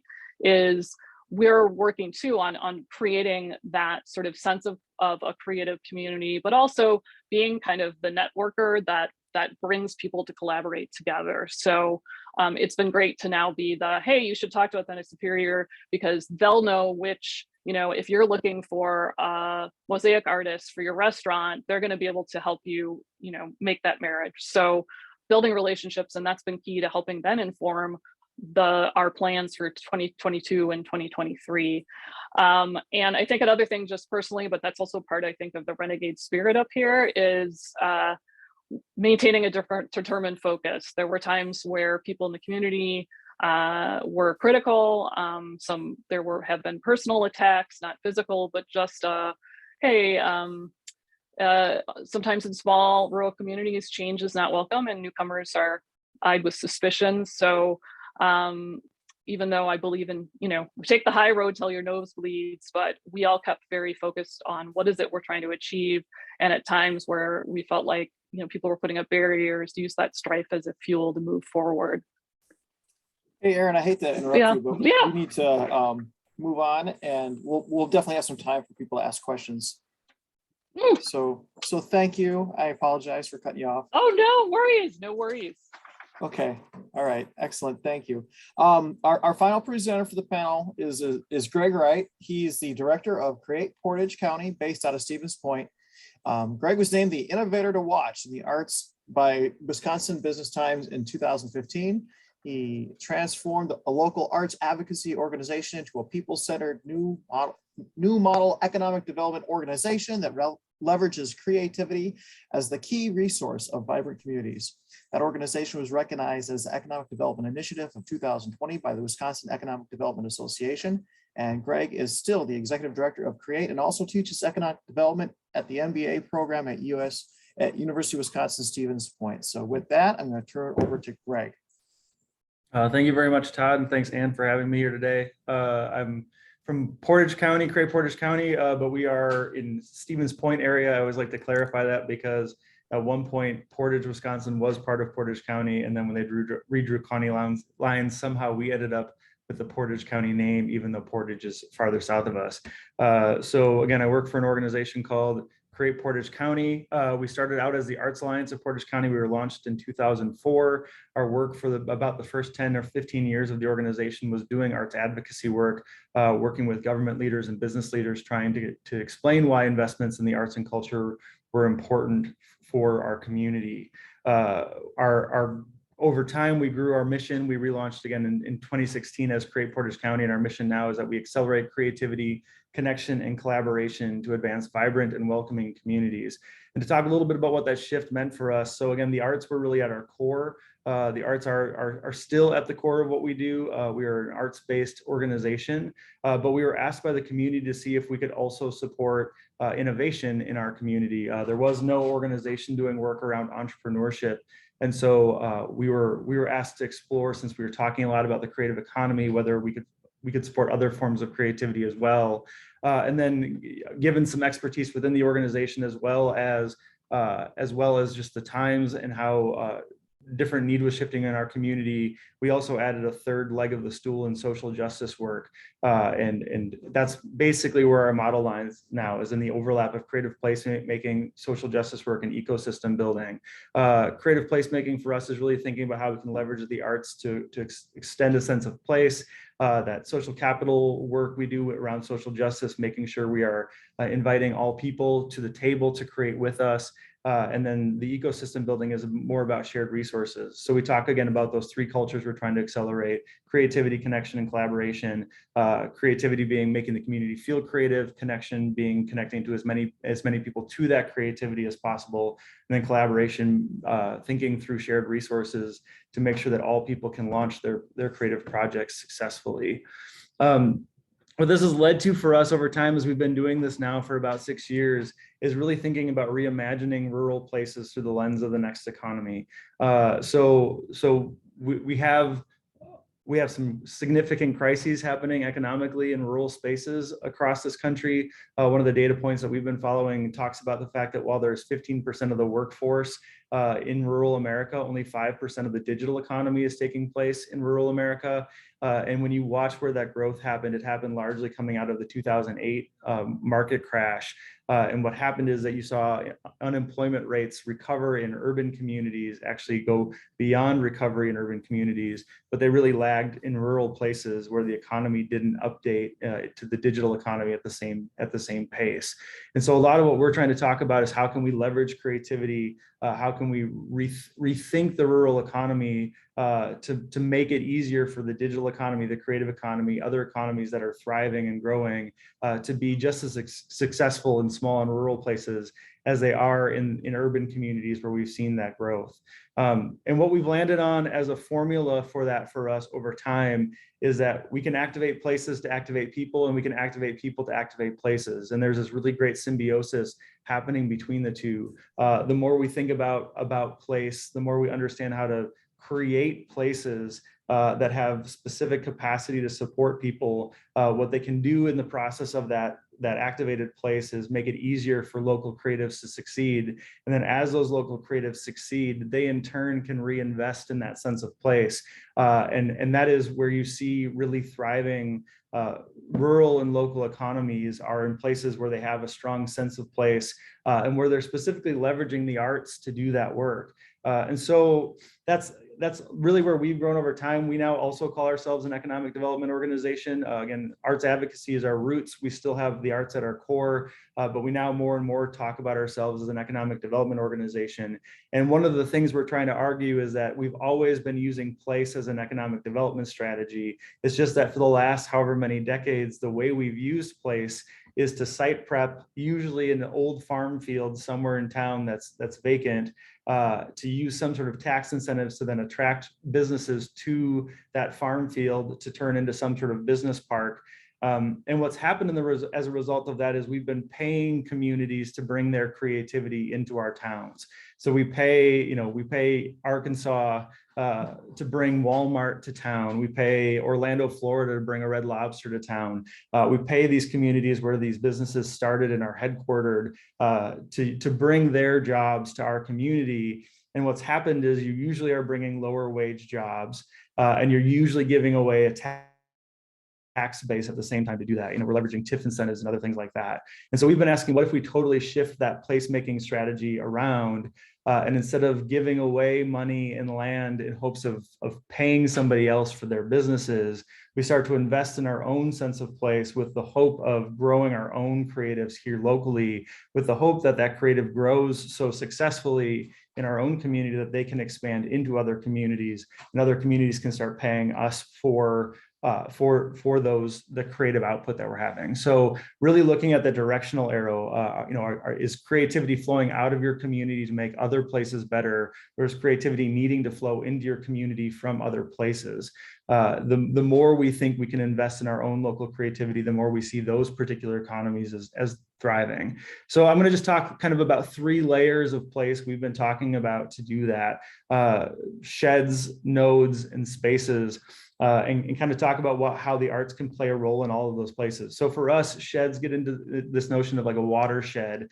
We see creativity sheds, innovation sheds as really essential to rural economies specifically. The reason why we've seen innovation, entrepreneurship, the digital economy, the creative economy thrive in large metro areas is you have a population density that allows for networks to form that can support each other through that work.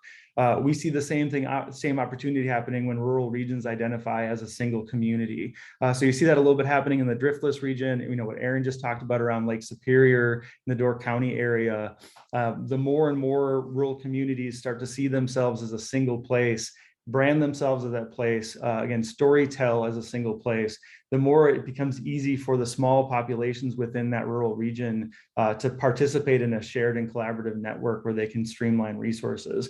This becomes especially essential for anybody doing work in the creative space, as there's a high likelihood they may be the only person, especially in a super rural community, the only person doing that work. So if you have somebody who's interested in tech innovation, or you have somebody who's interested in film, and they are the only person in that one small community, they're probably one of a collection of 20, 30 people in your larger rural region that have that same interest area. And so when you can make a larger community feel like a single place, you can build a stronger ecosystem across that. And again, there's a large role the arts can play in creating that sense of place and creating that brand around the rural region that allows for competition to go away and for communities to start seeing their shared success as the path forward.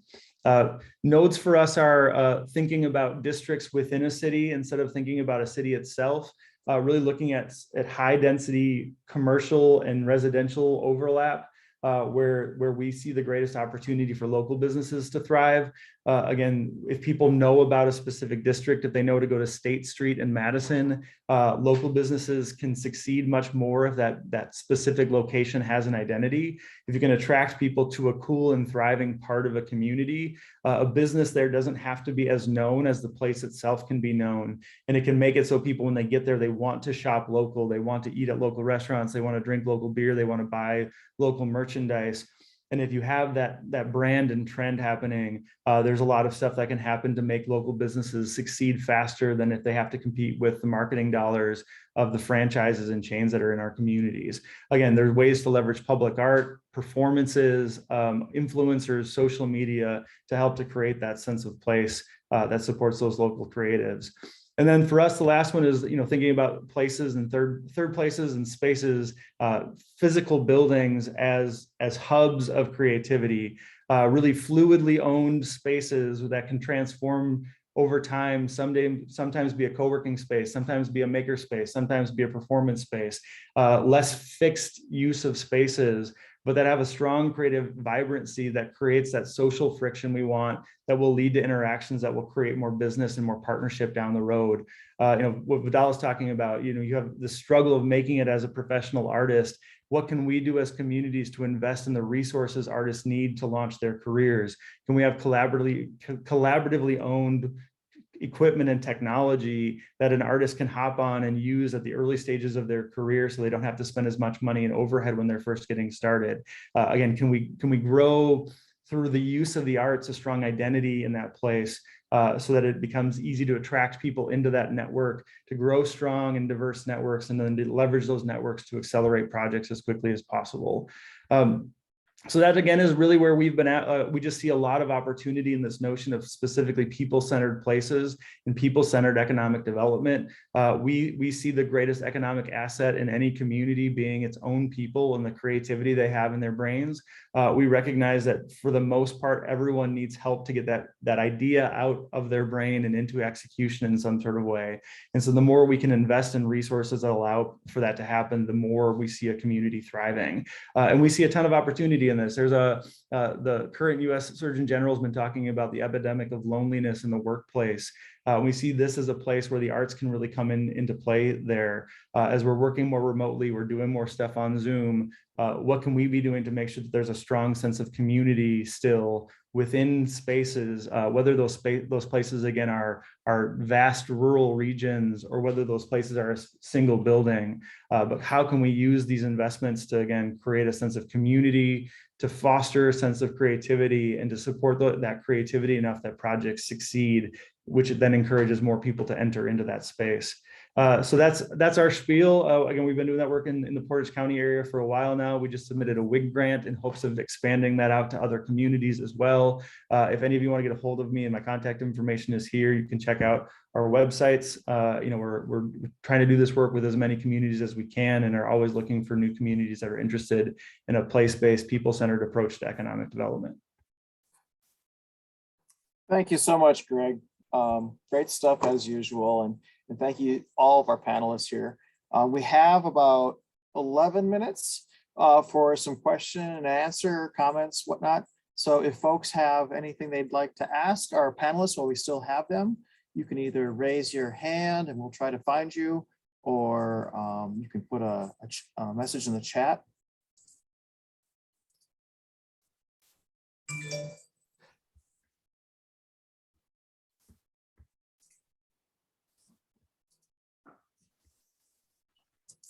Or you can just unmute yourself and jump on in. You're not shy here. I have a question for Greg. Absolutely. Hi, Greg. I'm Marcy from Wapaka. We've talked on the phone and met, I think, in person over the years. I'm just wondering if you can just give us like an actual example of some of what you're talking about, like an example of a creative endeavor that the resources you're talking about helped launch it and resulting in more of a community supported impact on the economy. Sure. So, I mean, a good example, we raised a bunch of money last year to paint murals. We did 13 murals across Portage County. We intentionally did as many of those murals in commercial districts that had high local business ownership, so that we could then drive people to those locations in hopes that when they were checking out a mural, they would also grab coffee or lunch or something else along those lines. But we also did as much as we could to leverage local artists in that project. And so we worked with a number of artists who were painting their first mural as a way both to pay them during the pandemic when it was hard for them to find income, but also so that we could leverage the process of them painting that mural to drive people to their websites, their Etsy's, their other online sales, their storefronts, in hopes of getting more people to buy art. What we find is that if we can invest in like a public art investment, we can usually introduce that artist to the community at the same time. And then in introducing that artist to the community, they can sell more to, people like the mural. They're more likely to also want a shirt with their art on it or a piece of art in their home. And so that's a lot of what we're trying to do, is find ways that we can leverage our own investments that are more place-based investments to make artists more visible, so that then artists can sell to a community that's aware of them more than they could if they were just selling out of their house. Have you had any of the artists from the mural project that you guys did give any feedback to you guys after the fact that it did increase their just their profile or their just work that they were able to get from other people that saw their work? Yeah, we have I know for sure two of the artists are, like, one artist became full-time now, quit his job and is now full-time working as an artist. Another artist just purchased a storefront and is now going to be doing arts classes as well as selling her stuff out of that storefront. So we have, and both of them talk about that, the mural project they did with us as being a really big leverage point to get enough awareness in the community for them to be able to sell more to the community. It also, I mean, we try a lot to work with emerging artists in our mural work, because we know that it also, having a mural under your belt makes it easier to get other murals in the future. And so a lot of communities won't take a risk on somebody who's never done a mural before. And we've taken that risk and have been very happy with the results. Thank you.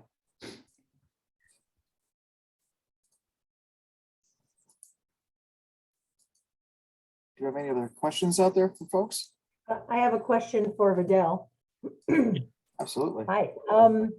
Can you talk a little bit more about the Homeworks Bronzeville and what the whole Bronzeville rejuvenation and revitalization project is doing? Because it's all of a sudden exploded.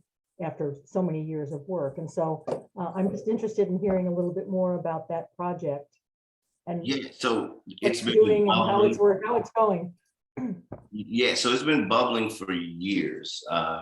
And to say that it was a lot going on behind the scenes with Milwaukee Cogs having that as their focus and rebranding the area, because originally Bronzeville was on Walnut as a thriving African-American area in Milwaukee, and the freeway was cut through it. And what that did was it displaced quite a few people, families personally, but beyond that, the economic impact it had was catastrophic for my community. So what happened is she focused on reinvigorating people into arts and culture, and having Bronzeville Week was one of the catalysts. And we were able to like display work. Entrepreneurs were able to use similar to what you just heard, like the murals and art was displayed. It was an art wall. And what happened is now people are interested. The economics over here started to build slowly. But what we're doing is, what usually happens is we make it cool, like placemaking, right? We make it really cool, fun, economically viable, but then we can't afford to live over here. We can't afford to like start our business here because the overhead's high. I mean, to rent a space 3 years ago was already at least double in the area. So what we've done is we've been able to go in at the ground level and look at what houses were here. And a lot of creatives visit here opposed to live here. I live here, I'm born and raised here. There's not very many of us, as much as it's coined as arts and culture district. A lot of happenings are happening over here, and businesses as far as restaurants, but not living spaces for artists, not necessarily production spaces for artists. So what we were doing was looking at this as a way to combat gentrification, because it's coming in. Change is good, but it can be bad depending on how it happens, what pace it happens. So I often say we're trying to change how people are here, not who's here. So affording opportunities for people who are already over here, working over here, and creatives that already work in the area, to get them to stay over here, live over here, create their business / their personal space here. And that's what we've done, is we've identified properties and identified people. So I said, we have the people. The properties is the hard part. We have a ton of artists who are amazing at their craft, but they can't, based on a bank, they can't afford it. But clearly, if your rent's $900, you're paying that. Why can't you pay a $450 mortgage for a city foreclosure? Like, that's the idea. We're trying to concept it with banks. We're trying to build a fund, and it's been difficult, but it's happening. And it just unfortunately happens a lot slower in the creative community. So unfortunately, we're kind of missing the bus because the ecosystem isn't there. In 5 years, this will not be a recognizable area as far as someone who lives here now and commutes here and hangs out here, or whatever they're doing here now. It'll look totally different. But right now is going to determine what it looks like. And that's what we're trying to do, is make sure people can raise their family here still, make sure the creatives who made this a place economically viable do not have to miss in the wave of the economics that is going to be over here. There's millions upon millions being put in now. And unfortunately, what usually happens is the people who created the vibe or the wave that made it a thing, the coffee shop that you want to go to, the artist that did the mural, they can't afford to be over there in a sustainable way. So we've created Homeworks as a system of trying to like match make a person with a place and make sure that place is viable for them long term. So they don't get displaced by higher taxes and being able to be forced out by higher rental properties. Sorry if I was long, but yeah. Building the ecosystem. Thank you. I see in the chat box that Jim O'Connell has an example of one of the Stephen Point's mural artists told him that that she's selling a lot of merchandise. So that's good news. I don't know if Jim wants to share more detail about that. Nope, just reinforcing what Greg said. Excellent, excellent. Well, we have probably enough time for one more question if somebody has burning one they'd like to ask these folks.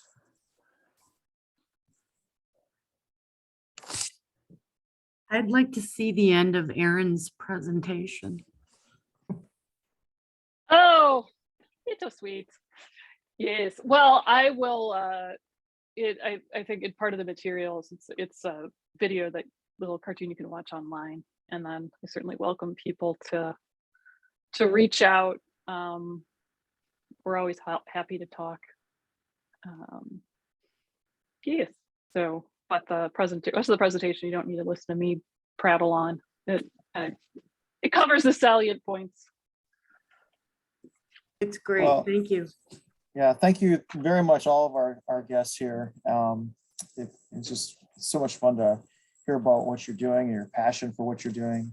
I just love it. But now we're going to move on. So thank you. And now I'm going to turn it over to my friend and colleague, Kristen Runge. Thank you very much, Todd. And I am going to be joined on this panel by Tori Allen, the Director of Arts Midwest, Marcy Reynolds, the President of the Wapaka Community Arts Board, and Zach Bruwink, the Administrator of the City of Rhinelander. And we've structured our panel so that we've got 3 questions that we're going to bat around between our panelists today. And as we are talking, I invite everybody to please comment in the chat or raise your hand and have questions for us. We have, in addition to our very talented panelists, we have a wealth of experience and knowledge in our audience here today. And so for this next time period, we're going to talk for a while and then hopefully save 10 minutes at the end to open it up and get your answers to the questions that we're going to be having our panelists answer. So thank you, panelists, very much for joining us. When we go to these answers, rather than me reading a long introduction, I'm going to ask you to introduce yourself and tell us a little bit about your organization before you answer this first question here. And our first question has to do with policy. So we've heard today about the importance from Karen and Amber of systems that support artists and grant equitable access to people in the arts and the creative economy. We've heard from Ann and David already about the scope and the scale of the creative economy in Wisconsin and across the nation. And we've heard from Fidel, Aaron, and Greg about the need for place-based solutions that provide artists with a continuing opportunity to stay in the communities that they're creating and making vibrant, but also the need for supporting creative entrepreneurs and artists in becoming economically viable themselves. So each of you on this panel have been involved to some extent with creating policy that supports the development of a thriving creative economy. Looking at your own organizations, have there been specific policies that have supported the growth of your organization or the goals of your organization? And related to that, how does your organization use policy tools such as strategic planning or comprehensive planning to advance its goals? And if I can call on Zach first to answer this, Zach, I'll hand it over to you. Great. Thanks, Kristen. Great to be with all of you this afternoon. It's nice to see some familiar names on the participant list, and glad that you all took some time out of your busy afternoons to talk about the importance of the creative economy and the work that many folks are doing around the state is potentially to lift up and enhance the work that you're all doing in your own and the scope and work which you're working within. I'm Zach Bruwink, the city administrator in Rhinelander, Wisconsin, up in Hodag country. There's no snow falling today, so that's kind of a welcome relief to many of us up here when we try to think about ways to stay stimulated and creative throughout this lingering winter that seems to be around in Wisconsin. But my role here in Rhinelander, I've been in the position for just about 2 years, next week. Previous to this position, I was the mayor of Wisconsin Rapids for 8 years. And in that role, much of my platform, both as a full-time mayor, but also in my administrative work, surrounded creative placemaking and quality of place investments of which there was many connecting points between the work that's been discussed this afternoon and what we're going to talk about in this panel.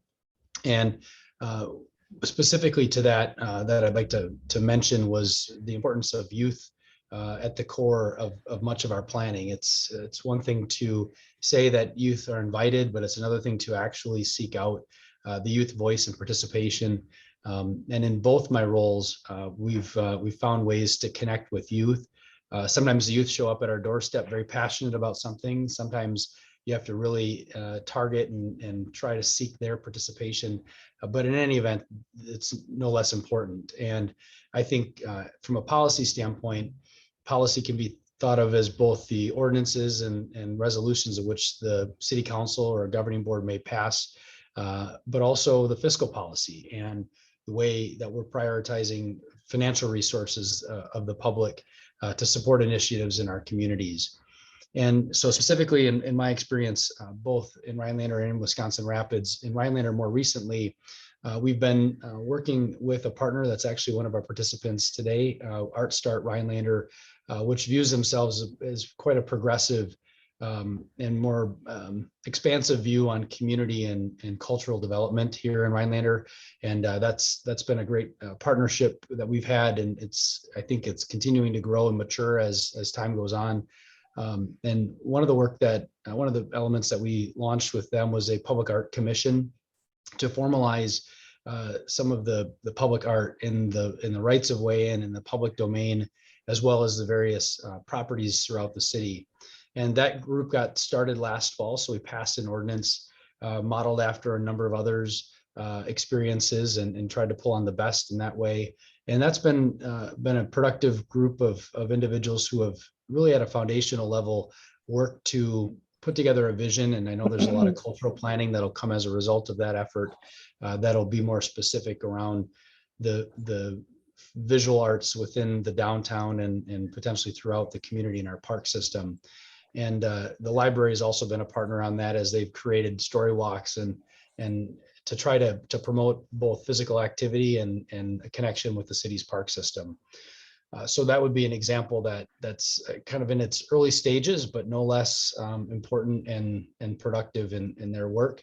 And then really my experiences in Wisconsin Rapids, as a river city there in Rhinelander as well, how do we leverage the natural resources and the promotion of the cultural or the environmental resources that we have with a potential for cultural connection? In Rhinelander, one of the thoughts we've had was on the water issues that have faced the community and some contamination. How do we weave in some storytelling with that? And one of the ideas we've had is from a policy standpoint, aligning what are the community issues we're facing and then try to represent those things in the community. And I don't have a shiny picture or anything to show, but it's really been in discussion stages at this point, potentially either through murals or through talks to try to educate the public, to lift the literacy of clean and safe drinking water issues that people take for granted on an everyday basis. And so there definitely is a role for creative and cultural development to play in that regard. And I would also highlight, really the cultural planning efforts of community stakeholders. Oftentimes, we interact with those folks on a city planning perspective only when they show up with a special events application or want to do something in their own way. And so it's been nice to reach out to those folks and find ways for us to connect with them on a proactive basis to map some of the cultural assets in our community and then really realize them in a different importance and a different light. So I would advocate that it's an exercise that requires additional effort and focus and maybe a shift in thinking, but it's been a productive effort in both the roles that I've held on a professional basis. Excellent. Thank you. Marcy, could I bat the question over to you next? How have you used policy, or how has your organization used policy? Well, it's interesting to follow up with Zachary because I'm actually the president of an all-volunteer organization that's extremely super grassroots, and it's the Wapaka Community Arts Board. So I'm one of the people that comes for permits for events. And so I think that's it's cool to hear both answers. From our point of view, we aren't actually writing policy, but we have been as an organization very active in trying to develop a collaborative relationship with our city for about 20 years. And we've seen that kind of start to come to fruition. And because we're all volunteer, we don't have positions of, I don't want to say power because I don't really like that word, but we don't really have as big of a stake in the ground as somebody who's working in a city government position. So we have to really put a lot of time and effort into those relationships. And that requires a lot of dedication and passion on the part of our volunteers. So I guess I would back to, we've been famous for trying to put on big ideas. So we put on festivals and we do a lot of events, but we also, for many years, saw the relationship between arts organizations and city government as something that needed to grow. And so we worked on our mayor and various city administrators and tried to get them to collaborate with us on putting on what we were calling arts summits. And we did put on a couple of art summits. We had Ann Katz speak. We had various people from state arts organizations come and be speakers. We would organize these events. And the last time we put one on, I guess it's the second to last time we put on an arts summit, the city really started to buy into this idea of the arts as an economy. And that was always the topic of the summit. And so they came to the table with us to plan this event. It turned out to be an all-day event, including business, retailers, arts stakeholders, our Chamber of Commerce. And after that event, I think that's when our city administrator worked with Ann Katz to help our community come up with an arts and culture plan. And from what I understand of the process, and again, I could be wrong, but cities have to have a comprehensive plan that addresses key things in the city. And these can be basically boilerplate things that nobody ever reads. But what Ann helped us do was take that arts and culture chapter and really accentuate it and create some really robust goals for the future. And that was our first stab at that. And that's where I guess I would say, in terms of a policy, that really helped arts organizations see that, if we did start to collaborate more with the city, maybe we could shift our economy to include the possibility of creative economy. So anyway, we had a recent fourth summit where we came together to try to update that arts and culture plan. And it's really an interesting process because now we're all like working with the city, quote unquote. We had established what we called an arts and culture network. So the network is basically a group of any kind of arts organization, culture organization. So it's like there are several arts organizations that attend this monthly networking meeting. We have a couple of artists, maybe a couple of musicians, and we come together once a month, and we've done events through that group. And that's been an amazing process because one of the points in our arts and culture plan was to pull the arts community together to collaborate and network more. And so through that process, not only have we done a couple of really cool, unique events all together, which, it's easy to do a big event when everybody's participating. It's not all falling on one organization. So that was really kind of cool. But what we've really seen in the last few years is that collaboration has become a thing in Wapaka. Everybody's like, well, can the library help, or can the historical society, what could they do? They could lend this aspect to that event. And not only that, but the organizations themselves are starting to really put more into their events and creating new events. So it's creating a very vibrant, I guess, artistic environment in the town. And I will say that our retailers are also involved in this network.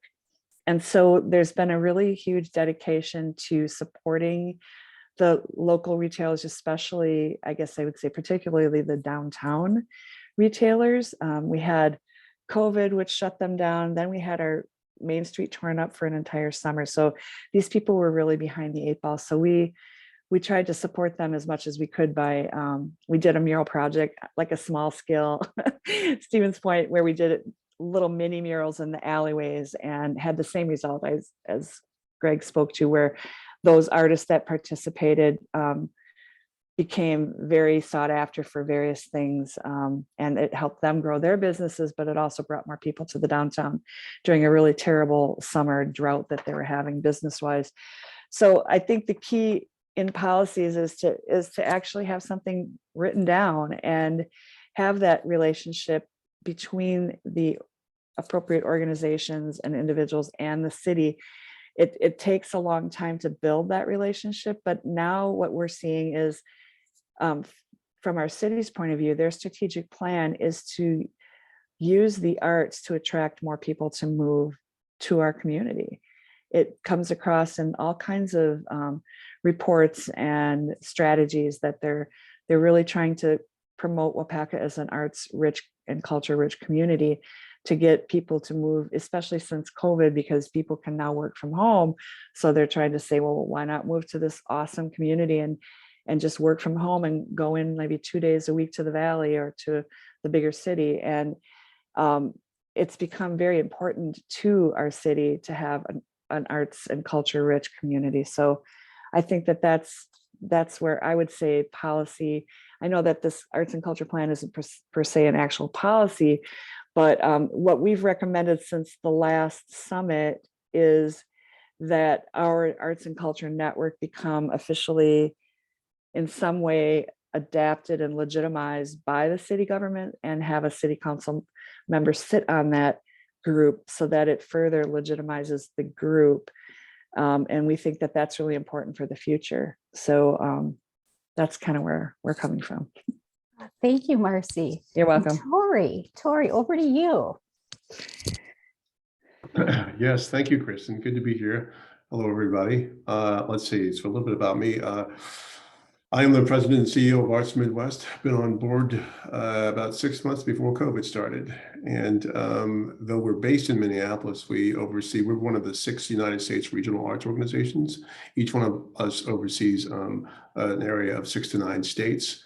We oversee North Dakota, South Dakota, Illinois, Iowa, Minnesota, Indiana. What am I missing? And the great state of Wisconsin. We don't directly influence policy, but I can say that what happens at the policy level influences how we then push out money and how we seek to find funding partners to help support the ecosystems across the Midwest. Our primary funding partners are the National Endowment for the Arts and leading national private foundations. Probably the best and most recent example in our space is the work by the NEA and Americans for the Arts to secure the historic level pandemic-related relief funding, which inspired equally historic private sector relief funding. One great example there is, as a result of that funding, an anonymous donor approached us and said, hey, I would really like to help out. I really believe in the arts and culture in the Midwest, and I have a little less than $2 million that I could push out. Could you guys help us push this money out? And so because of that policy at the federal level, that encouraged private sector folks to do it, and this is a local donor, came to us and said, we'd like to push it out. Initially they said, well, we won't, they were kind of insisting that we follow sort of normal funding protocols. And they said, arts organizations with a budget of $1 million and above.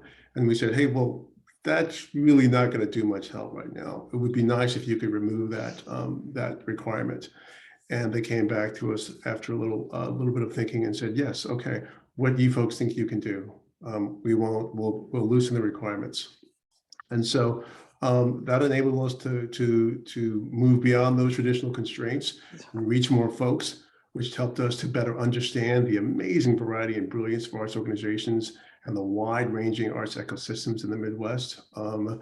And this big picture policy work has also helped shape our future and the way we approach strategy as we go forward. And as well as all the other USRIOs. We are now more intentionally operating in ways that reach far beyond traditional funding and partner parameters, including thinking about the distinction between for-profit, nonprofit, individual versus organizations, what's required as a fiscal agent. Like, we just want to figure out how to get as much money as possible out to as many creatives as possible. So that's kind of where we are. Oh, thank you. Thank you very much.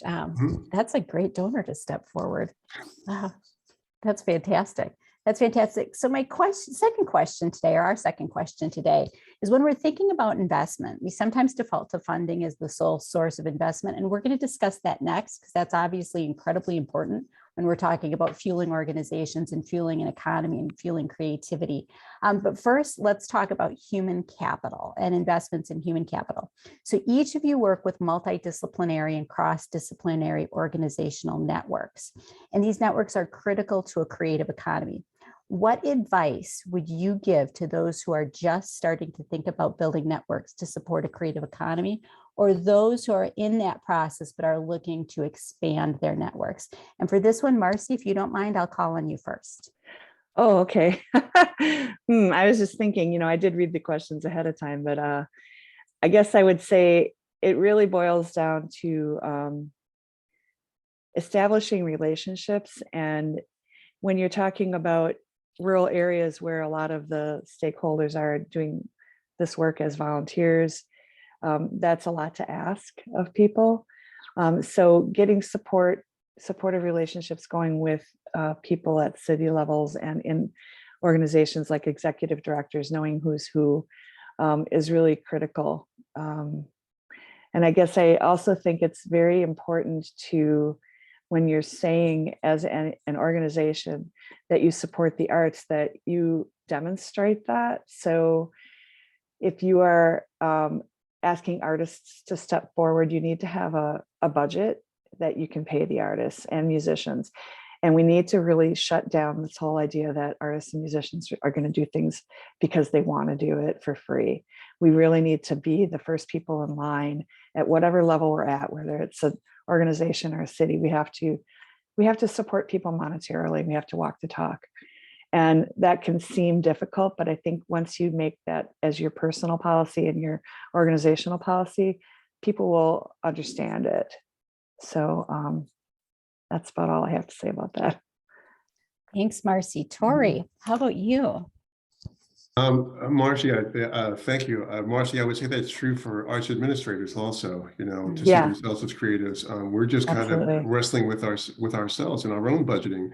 We Yeah. have not been consistent in capturing indirect cost recovery in our approach to that. And so, for example, in some programs, we don't have a line item for indirect cost or overhead, and there's a huge cost. And in some, there's more. And by not being consistent in this space, by having a consistent approach to indirect cost recovery, we're messaging to our partners that our time is important. And I believe that arts administrators are just as creative as artists. When I talk to my staff, I say, you are creatives. There is no distinction. We're all doing this work together. It's all about the spirit of creativity. And so I'd say that it's not just for artists, it's for arts organizations in general to really think about properly capturing the true cost of everything you do. And even if you don't get it, at least let those folks know you only given us $1,000, but it really costs $1,350 to do this. So maybe in the future you can squeeze a few more pennies into the fee that you give us. And then in general, I would say that as ambassadors of the arts sector, I believe it's important to acknowledge that we don't have a monopoly on creative spirits, that creativity manifests itself in all parts of our lives, in all parts of the community. And we need to make everybody feel like they're a part of this beautiful spirit, or everybody can access it. And I think the big opportunity is in seeing that the arts can be the uniting agent in this work. And on a more practical level, for me, that means that we see all parts of our community as creative outlets. And when we think of partners and networking, to move beyond art-specific organizations, intentionally intersecting with other parts of the community in celebration of the power of creativity, like the police, fire control, parks and recreation, health and well-being. Exactly. And not just peripheral one-off occasional activity, but working to actually fully and perpetually integrate ourselves with these other sectors.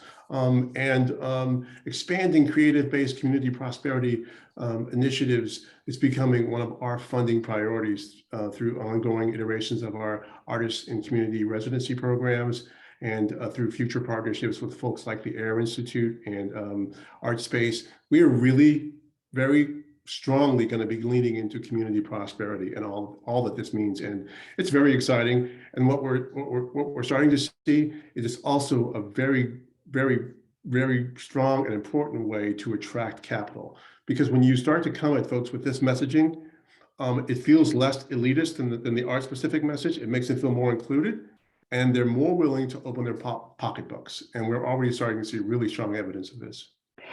I just have to say, I agree with you 100%. And I think that that's something that the pandemic has really opened up a lot of people's minds to, the arts being exclusive. And when things had to go online and they saw the number of people taking part in events online skyrocket beyond their ticket sales, it should have been an eye opener. And I think it was for many people. And we've experienced the same thing in that the more we include the community and everybody, and think of everyone in our town as a creative person and an artist, the more, I mean, every year our annual campaign, we exceed our goal by like 300% every year.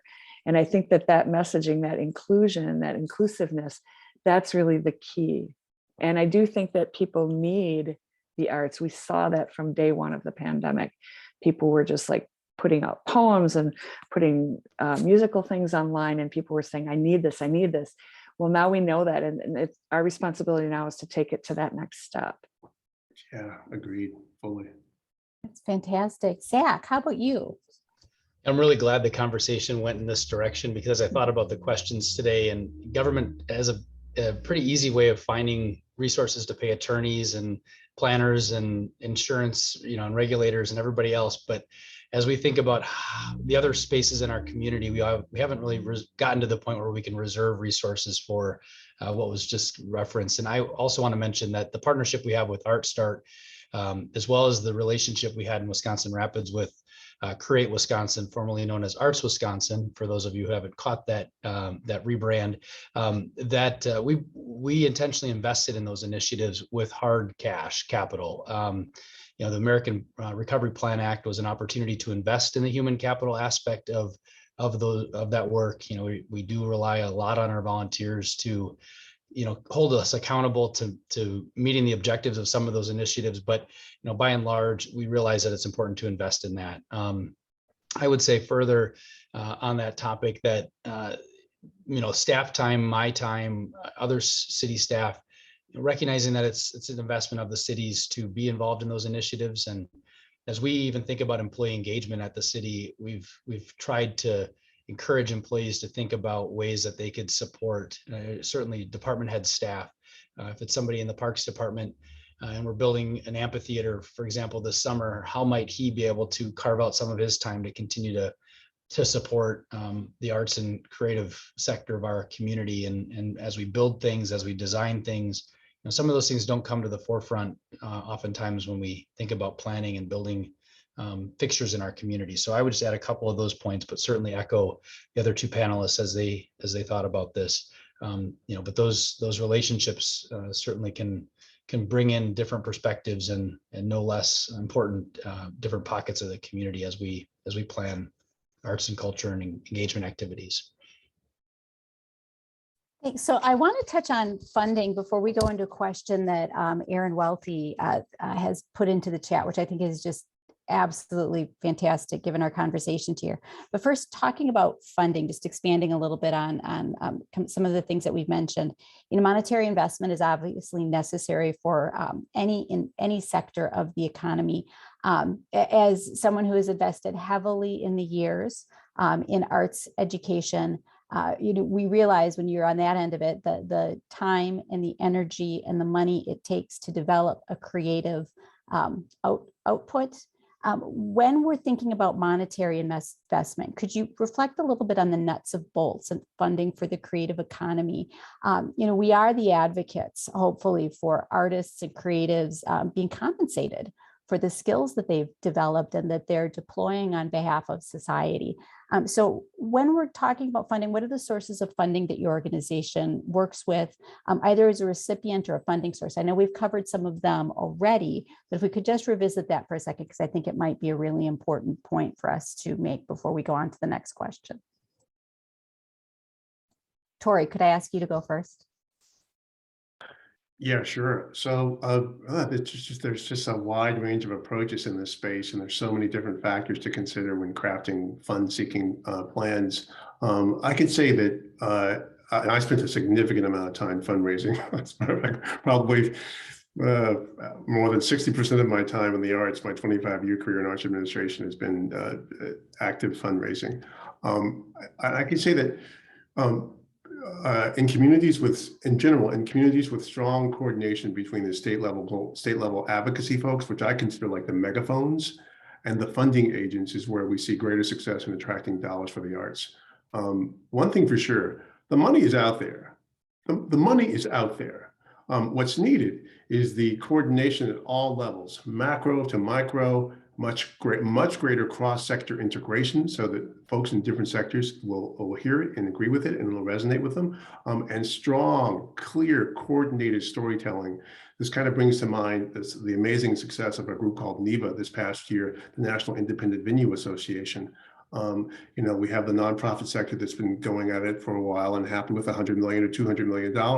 But these folks in this time of crisis were able to mobilize, come together, have this very strong, clear, coordinated messaging, and all come together on the same plate and be able to do this with ego outside of the house.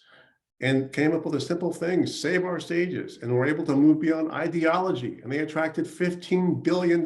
They attracted more in 6 months than the entire art sector has in 60 years. And so it's so clear to me that, and here's the thing, this is one of the cornerstones of the spirit of creativity, is storytelling. Like, we have this. It's like within our grasp to do this. We should be the world's best storytellers.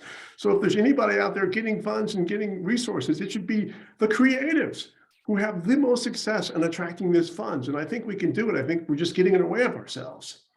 So I'm excited about the future, especially a future where we can really think more about the power that we already hold, that's already within our grasp. So that's just my thinking. Zach, how about you?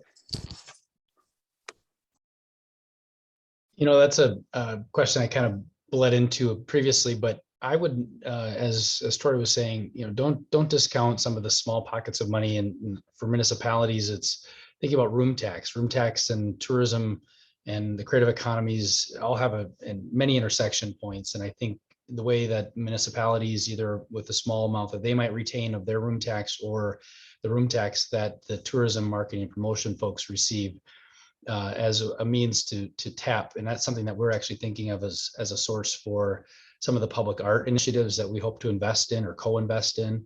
I say co-invest because we've also, as we've tried to roll this idea out, is invite other donors to leverage any small municipal investment to do some form of capital campaign. Now, even if it's the $25,000, $50,000 gifts that the community members might want to make. And so I would say that the room tax, municipalities are so underfunded and challenged in how we balance our budgets every year. But those small couple $1,000 contributions as a seed money might go a long way in supporting an event. Something that I thought of earlier when we were talking about policy was those special events applications oftentimes come with fees, and Rhinelander has historically waived fees for bona fide nonprofits, and that serves as somewhat of an incentive, though it challenges us to afford putting out barricades and all the things we got to do to support those events. But that might be a way on a policy basis to help offset the financial impact that nonprofits and the various entities that are hosting these really creative and fun types of activities in the communities. So I would say that, again, small nudges, it doesn't have to be anything tremendous, but beginning with kind of that partnership in mind, helping to work with foundations and local nonprofits to co-raise money for various initiatives. I would offer those couple of thoughts and ideas.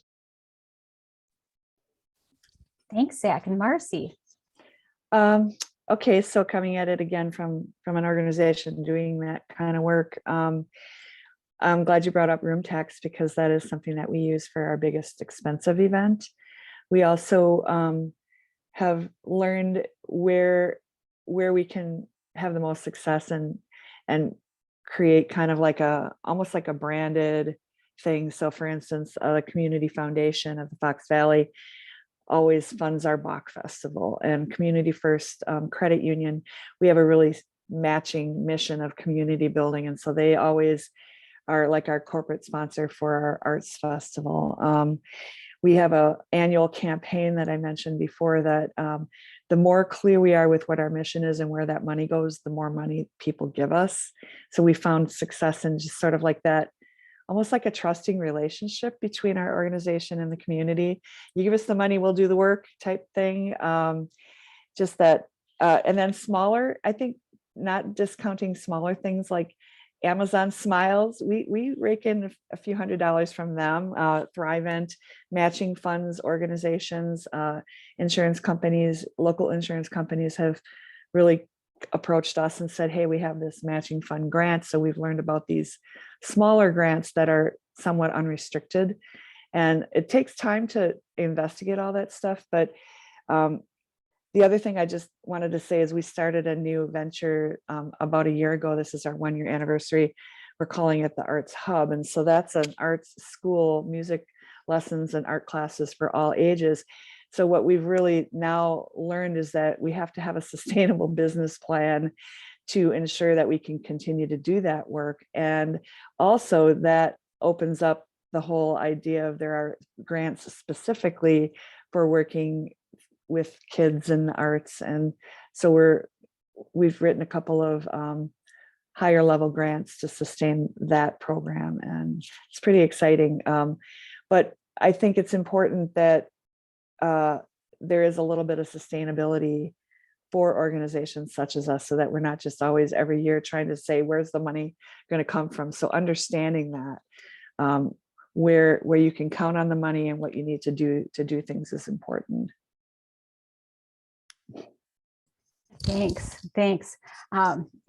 Catch by any means possible, right? Where can we capture those dollars and bring them in to help fuel this part of the economy? Tori, I'm glad you mentioned NEVA, because I think one of this is probably a common experience among all of us as the pandemic was setting in. We were realizing it wasn't going to be a 2 or 3 week or even a 3-month event. That not only were our creatives risking their livelihood, having their livelihood risked by this event, but the places where we create community together, the stages and the venues, once they disappear, they're incredibly difficult for a community to build back. And so I want to use that to kind of lead into the question that Aaron Welty posed. Do any of the panelists or anybody on this call, it's not on the panel today, or the Zoom that's not on the panel today, have examples of initiatives that engaged non-traditional creatives in events or planning? People like tattoo artists, brewers, or chefs, people that are making our communities and our creative economy vibrant, and our communities vibrant in ways that we wouldn't have maybe thought of 10 years ago. So any examples of engaging those non-traditional artists or creatives? I don't have strong, clear examples, but I can say to the person with the question, we are definitely moving in that direction. We're trying to be as expansive as possible in our understanding and appreciation of what creativity means and how it shows up. And for example, we've been very focused on the performing arts for a long time, and I love the performing arts, but in taking performing arts to rural communities across the Midwest. And so we thought, well, in the future, why don't we try to give more money to these communities and tell them, hey, you can have a performing artist, but you can also have a culinary artist, a visual artist, a literary artist, maybe a city management artist. Let's be really expansive, and hopefully, and with the goal of everyone's going to feel like they're included in the celebration of this spirit. So we're stay tuned. We're taking big strides down this path. Excellent. Yeah, Marcy, go ahead. I guess I would sort of echo that, in that when we've decided to go the route of everybody's an artist, that does create an inclusivity, and we have tried to be really, just trying to think of alternate things for workshops at our festival. And we've had a lot of culinary stuff, a lot of writing, poetry, street art. Basically, if it's something that's creative, we feel like it fits in with our network and our mission. But it's also about building community through creativity. And I think that that's what, again, where people are going to feel more included. And I think with the pandemic, especially, this feeling of isolation and not being connected to a community has been amplified. And so we feel like we're on the right track with that. And I guess I would advise everybody to just get outside of the whole thing of the arts as painting or sculpture, but it's creativity. I like how Arts Wisconsin rebranded, because that's really what it's all about. Everything can be art. And if you think about a world without creativity or without art, it's almost impossible to think of that, because creativity comes through just in the way you dress in the morning, or how you make your sandwich, or how you hang your laundry. Everything can be art, everything can be creative. And I think the more we speak to that, the more we get our communities on board with the need for this sort of thing. Zach, do you have anything to add? I'm putting you on the spot here. Yeah. No, I read the question earlier, and so I thought about it. I too struggle to find any examples that are real specific. I know one of the festivals that's occurred in Rhinelander that's resuming after the pandemic, so I'll put a plug in for it. I've never attended it prior to my time, but Project North is something that the Art Start of Rhinelander group, the radio station, and some others have. It's a sustainability food and cultural festival, and that has a focus on food and culinary art, as well as the performing arts and many other artistic forms of expression. So I would offer that as both a festival, but as well as something that's sort of non-traditional, bringing together various groups, sustainability being a real significant nexus, and something that's all the more important as we think about carbon reduction and some of the infrastructure bill dollars that'll be flowing to our communities, and how we can think about a healthier, more sustainable planet, and weaving in art and expression into that as well. Yeah, and it's Earth Day tomorrow, so what a great day to also be thinking about putting creativity into that space. So we have, as was our plan, as a panel, 10 minutes at the end to talk with the participants, the folks on our Zoom today, or invite them in to share their own experiences or their own answers to the questions. So with that, let's open it up to the floor and share with us.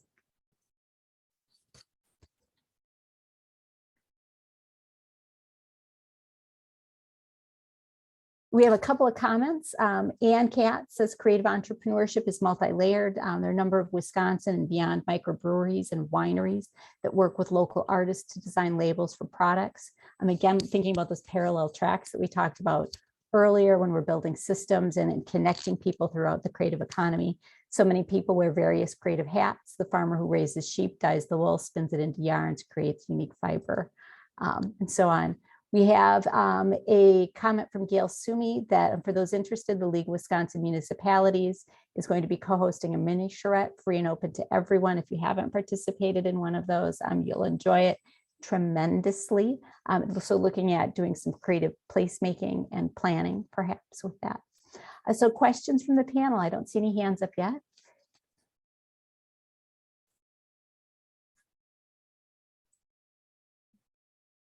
All right.